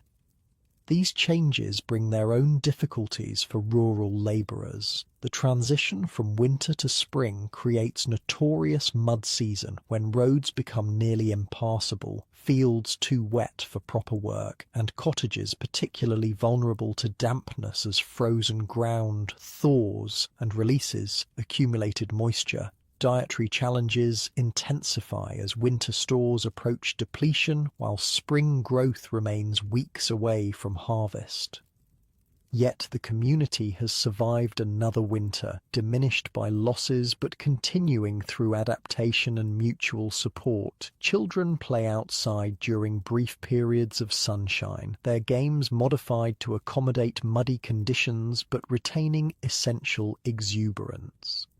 Women begin preliminary preparations for gardens, assessing seed supplies and planning optimal use of limited growing space. Men repair tools damaged during winter work and prepare for the intensive labor of spring planting. Your own household follows similar patterns of cautious transition. Thomas has fully recovered, resuming school attendance when classes reconvene. Elizabeth gains strength daily, though she remains smaller and more fragile than before her illness. The lasting impact of severe respiratory infection during crucial developmental period. Mary organises thorough cottage cleaning as weather permits, opening windows, addressing accumulated winter grime with limited resources but considerable determination. One unusually mild afternoon, you repair the cottage's front step that has deteriorated through multiple freeze-thaw cycles. William works alongside you, handling tools with growing competence and absorbing unspoken knowledge about home maintenance that will serve him throughout life. The physical labour provides counterbalance to the previous week's emotional weight, tangible accomplishment in making your dwelling marginally more functional. Think it'll hold through spring thaw? William asks, assessing the repaired step with critical eye. Should do, you respond, knowing the repair's limitations, but appreciating its immediate improvement. We'll see about proper stone come summer, perhaps. This exchange captures the essence of your existence, addressing immediate needs with available resources while maintaining provisional plans for more substantial improvements that may or may not materialize. Neither false optimism nor complete surrender to circumstances, but practical navigation between necessity and possibility. As dusk approaches, Mary appears at the doorway, Elizabeth in her arms, the first time the child has been outside since her illness began. Her small face turns toward fading sunlight with evident pleasure, colour returning to previously pale cheeks. Thought she could use a bit of fresh air, Mary explains, the simple statement conveying both medical assessment and celebration of recovery milestone. This quiet moment, child returned from illness's edge, family engaged in maintaining their modest home, community gradually healing from collective trauma, represents victory of sorts, though not the kind recorded in official histories. The absence of complete catastrophe becomes achievement when expectations have been tempered by generations of similar struggle. As evening gathers, neighbours return from various labours to respective cottages. Smoke rises from chimneys, lanterns glow in windows, and informal interactions occur as paths cross. Brief exchanges about health improvements, work availability, weather predictions. These seemingly mundane conversations cement community bonds that have been tested but not broken by recent trials. Inside your cottage, the evening routine unfolds with its own modest comforts. The fire provides adequate warmth, the meal stretches available ingredients to satisfying if simple nourishment, and family conversation flows with renewed energy now that immediate crisis has passed. Elizabeth sits propped in Mary's lap, accepting small spoonfuls of broth with increasing appetite, another sign of recovery that provokes quiet satisfaction. Later, as children settle towards sleep and adults complete final daily tasks, the conversation turns inevitably toward future planning, adjustments needed for approaching seasonal changes, work opportunities that might appear with spring planting, potential garden improvements to increase food production. Might plant more potatoes this year, Mary suggests, mentally recalculating growing space allocations based on winter's lessons about food security. And perhaps beans for drying. This forward orientation, despite recent hardship, represents not naive optimism but essential survival strategy, the ability to extract lessons from difficulty and apply them toward incremental improvement. Without such capacity, the relentless challenges of rural poverty would prove insurmountable rather than merely exhausting. As night deepens and the cottage grows quiet, you perform final check of the fire's safety before joining Mary in bed. The children sleep peacefully, including Elizabeth, whose breathing has finally lost the concerning rattle that accompanied her illness for weeks. Outside, the village has settled into similar quietude, collective recovery continuing through rest as much as active effort. Tomorrow will bring its own demands, labour resumed, resources calculated, ongoing adjustments to changing conditions. The margin between survival and disaster remains perpetually thin, requiring constant vigilance and adaptation. Yet tonight, in the gentle breathing of sleeping children and the solid presence of your wife beside you, there exists momentary peace within circumstances that objective assessment would deem unacceptable. This capacity to create genuine human connection and meaning within material conditions of extreme hardship represents perhaps the most remarkable achievement of rural working-class communities in Victorian England, not merely surviving, but maintaining humanity through collective effort and intimate bonds despite environments seemingly designed to crush both. As sleep approaches, carrying consciousness away from immediate awareness of cold floors, inadequate blankets, and tomorrow's guaranteed hardships, there remains this essential truth. Within the forgotten corners of Victorian prosperity, life continued with dignity and connection despite officially invisible suffering. The cottages may have been deemed dens by outside observers, but within them existed families and communities whose resilience deserves recognition beyond patronizing pity or romantic idealization. Their story, your story, constitutes historical reality as legitimate as any account of industrial achievement or imperial expansion, though documented primarily through absence rather than celebratory record. The ability to create home within hovels, community within deprivation, and meaningful existence within structural oppression represents human achievement worthy of acknowledgement beyond statistical footnote or cautionary example. Sleep finally claims you completely, body surrendering to exhaustion earned through physical labor and emotional endurance. Outside, stars emerge from parting clouds, casting faint light across the village, whose collective breaths create the gentle rhythm of continued existence against considerable odds. Spring arrives not as sudden transformation, but gradual surrender of winter's hold, a slow yielding marked by subtle changes observed most keenly by those whose survival depends on intimate knowledge of seasonal rhythms. The first snowdrops appear in sheltered spots near cottage walls, their delicate white bells pushing through retreating snow with improbable determination. Birdsong becomes more varied and insistent at dawn, blackbirds and thrushes reclaiming territory with elaborate melodies. Daylight extends incrementally, each evening offering precious additional minutes of natural light for necessary tasks. These changes bring tangible relief to the village. Illness recedes alongside winter's worst extremes, though lingering coughs and weakened constitutions remain common. Fieldwork resumes more consistently, providing steadier income after months of unpredictable employment. Cottages benefit from being aired properly during milder days, reducing the damp that permeates walls and bedding during winter confinement. For your family, spring's arrival marks successful passage through another season of particular vulnerability. Elizabeth has recovered sufficiently to join other children in brief outdoor play during warm afternoons. The cottage roof, despite concerning deterioration, has maintained minimal functionality through the worst weather. Food stores, though severely depleted, have stretched just enough to reach the season when new growth begins providing alternatives.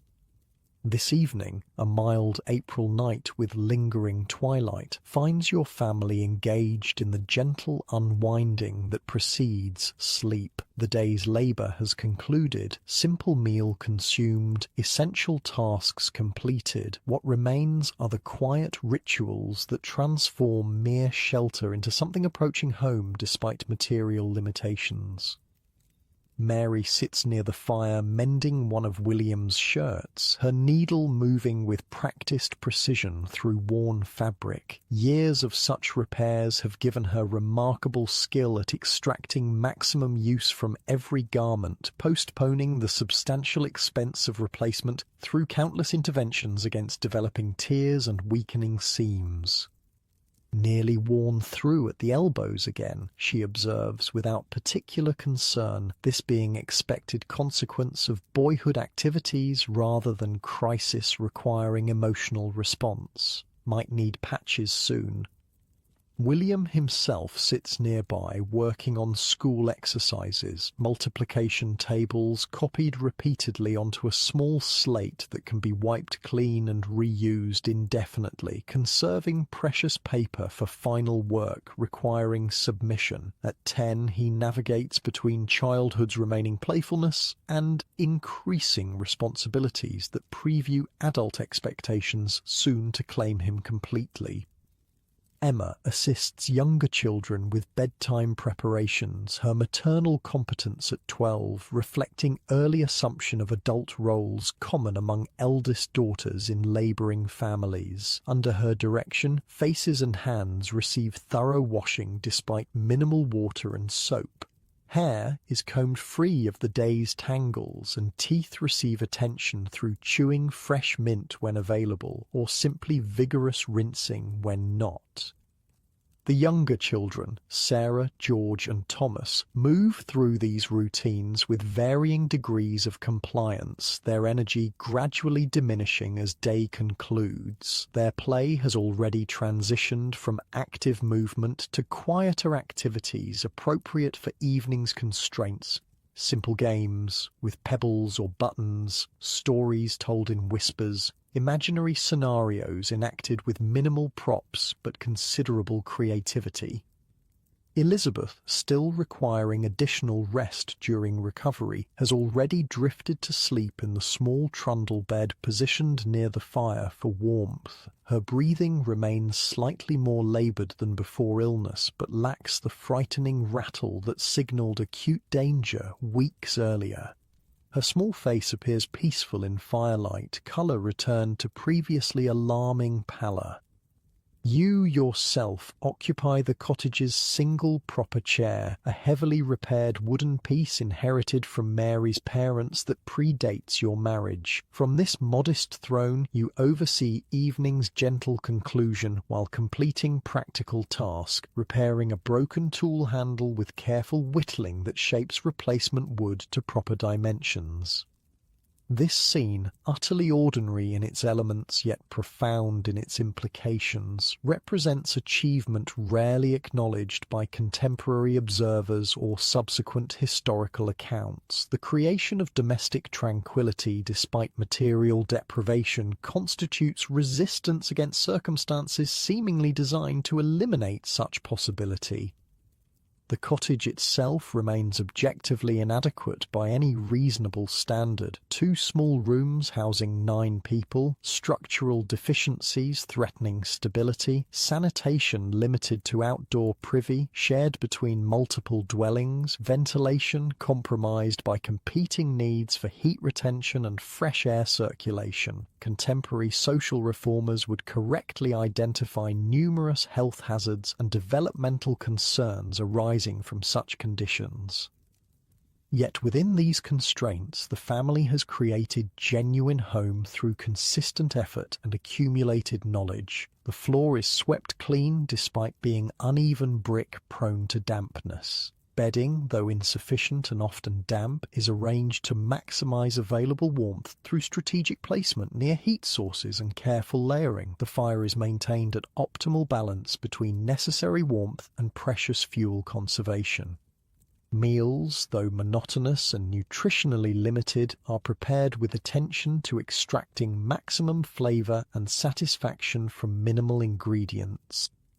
These domestic accomplishments represent not mere housekeeping, but active creation of survivable environment within circumstances that might otherwise prove literally fatal. The difference between tolerable cold and hypothermia, between adequate nutrition and malnutrition, between manageable illness and devastating epidemic, often depends entirely on such seemingly mundane details executed with precision born of generational experience.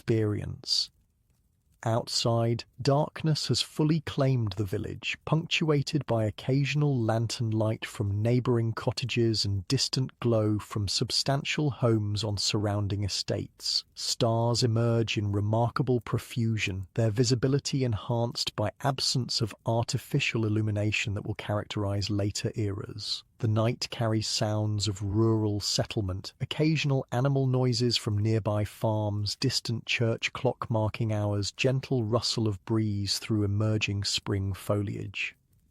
Inside, conversation flows with evening's characteristic gentleness, voices naturally softening as night deepens and bodies yield to accumulated fatigue. Unlike daytime interaction focused primarily on immediate tasks and necessities, evening discussion often expands to include reminiscence, speculation, and occasional storytelling.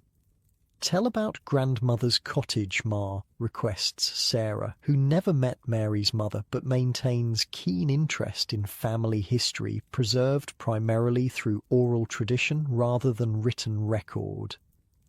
Mary continues her mending while speaking, attention divided between needle and narrative with practiced ease. It was smaller than ours, just the one room for everyone, but she kept herbs hanging from every beam, bundles of rosemary and thyme, mint and sage, all dried and ready for cooking or medicine. The whole place smelled like her garden, summer and winter alike. These stories serve multiple purposes beyond entertainment, transmitting practical knowledge about household management, preserving family identity through shared narrative, and creating psychological continuity between generations. Children absorb not just specific information, but broader values and approaches to life embedded within seemingly simple reminiscences. William looks up from his slate, calculation temporarily abandoned for historical curiosity. Did she have her own garden plot, like you do? Smaller than ours, Mary confirms, memory briefly transporting her to childhood experiences now decades distant. But she knew how to make things grow in poor soil, said it was about understanding what each plant needs, not just putting seeds in ground and hoping.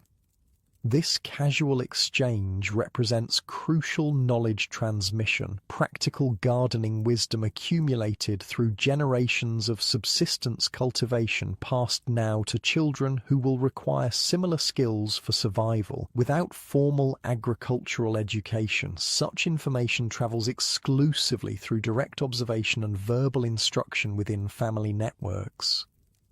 The evening progresses towards sleep through gradual transitions rather than abrupt conclusion. Younger children move from quiet play to drowsy listening before finally surrendering to slumber in their shared sleeping spaces. William completes his school exercises and carefully places the slate where morning light will allow review before departure. Emma finishes helping siblings and turns to her own preparations for tomorrow's responsibilities.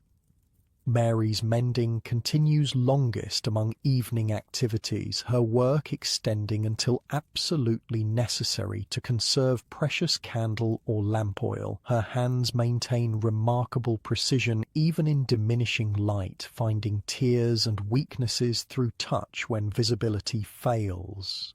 This ability to accomplish essential tasks despite inadequate conditions represents adaptation developed through necessity rather than choice. As activities conclude and family members settle towards sleep, conversation gradually yields to comfortable silence, punctuated only by fire's occasional crackle and sleeping children's gentle breathing. This progression, from day's intensity through evening's measured activities to night's quietude, creates natural rhythm that sustained rural communities through generations, providing essential psychological counterbalance to physical hardship. You bank the fire carefully for night, reducing flame to conserve fuel while maintaining sufficient embers for morning revival without requiring precious matches. This seemingly minor task represents culmination of considerable skill developed through experience, its proper execution potentially determining whether tomorrow begins with essential warmth or problematic fuel depletion. Mary completes her mending and joins final preparations for sleep, moving through familiar patterns with minimal need for light or discussion. Years of shared routine have created wordless choreography between you, each anticipating the other's movements in the confined space with practiced efficiency.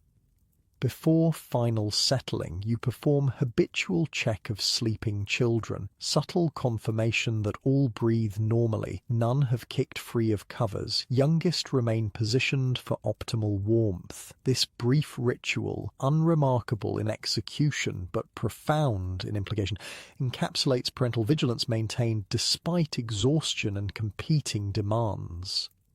Outside, the village has fallen into deeper silence as other households similarly conclude their days. Occasional sounds penetrate the cottage's thin walls, distant owl call, neighbour's dog barking briefly at imagined intrusion, wind finding passage through imperfect thatch. These nocturnal notes form familiar acoustic backdrop to rural sleep, neither disturbing nor requiring conscious attention. As you finally join Mary in the bed positioned for optimal protection from drafts while maintaining connection to fire's residual warmth, conversation resurfaces briefly, quiet exchange of observations or concerns too private for earlier family discussion. Elizabeth seems stronger today, Mary notes, her voice barely above whisper to avoid disturbing children's sleep in the room's close quarters. Played longer than yesterday without tiring. Another week might see her fully recovered. Your response carries appropriate caution, experience having taught that illness often lingers beyond apparent recovery, particularly in winter's aftermath when bodies remain depleted from months of cold and dietary limitation. This bedtime consultation focused primarily on children's well-being but occasionally expanding to include work prospects, financial calculations or community developments represents essential communication between partners jointly navigating circumstances requiring constant strategic adjustment. Without such regular assessment and planning, the precarious balance between survival and disaster might easily tip toward the latter. Conversation gradually fades as physical exhaustion claims consciousness despite mental concerns that might otherwise prevent sleep. This capacity to achieve necessary rest despite legitimate anxieties about tomorrow's challenges represents another adaptation essential to sustained functioning under perpetual stress. As sleep approaches, bringing temporary relief from bodily discomfort and conscious worry, the cottage settles into night's deepest quietude. The physical structure, however inadequate by objective standards, provides crucial barrier between family and elements, imperfect but sufficient shelter against immediate environmental threats. More significantly, the relationships within these walls create insulation against psychological impacts of material deprivation and social marginalization. The connections between parents and children, siblings with each other, and family unit with surrounding community collectively generate resilience that transcends individual capacity and material circumstance. This, perhaps more than any other factor, explains how rural working-class families sustained themselves through conditions that external observers frequently deemed uninhabitable. The social resources created through interdependence, shared experience, and collective knowledge provided essential compensation for material resources systematically denied through economic and social structures beyond individual control.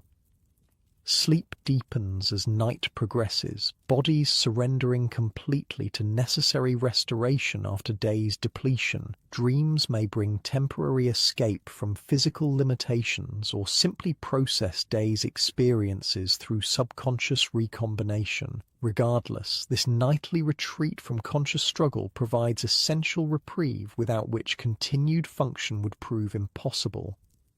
Outside, stars wheel slowly across the sky in ancient patterns recognized by countless generations before electric illumination diminished their visibility. The moon rises later, casting silver light across the village's humble dwellings and surrounding fields prepared for spring planting. Natural rhythms continue their measured progression regardless of human circumstance, seasons yielding to seasons, darkness to light, winter's deprivation to spring's tentative renewal. Inside the cottage, sleeping bodies generate collective warmth that supplements inadequate bedding, unconsciously drawing closer during night's coldest hours through instinctual seeking of additional heat. This physical interdependence mirrors the waking social interdependence that makes individual survival possible within broader community networks. Dreams occasionally manifest in small physical responses, a child's smile at pleasant imagery, an adult's furrowed brow reflecting concern that penetrates even sleep's protection, a hand reaching unconsciously to confirm another's presence nearby. These moments, though unwitnessed, reveal continuing emotional connections that transcend conscious interaction. Pre-dawn brings subtle shift in sleeping patterns, bodies beginning preparation for waking even before conscious awareness resumes. Breathing patterns change slightly, position adjustments become more frequent, and sensitivity to external stimuli gradually increases. The transition from sleep's complete surrender to waking's renewed vigilance progresses through intermediate stages that balance restoration against survival's constant requirements. First light brings earliest risers to consciousness, typically adults whose responsibilities demand maximum utilization of available daylight. You wake with practiced immediacy, transitioning from sleep to functional awareness without indulgent intermediate stages. Years of necessity have eliminated luxury of gradual waking, creating instead efficient shift between restoration and productivity. The cottage's chill registers immediately, night having leached warmth from the fire's remnants despite careful banking. Your first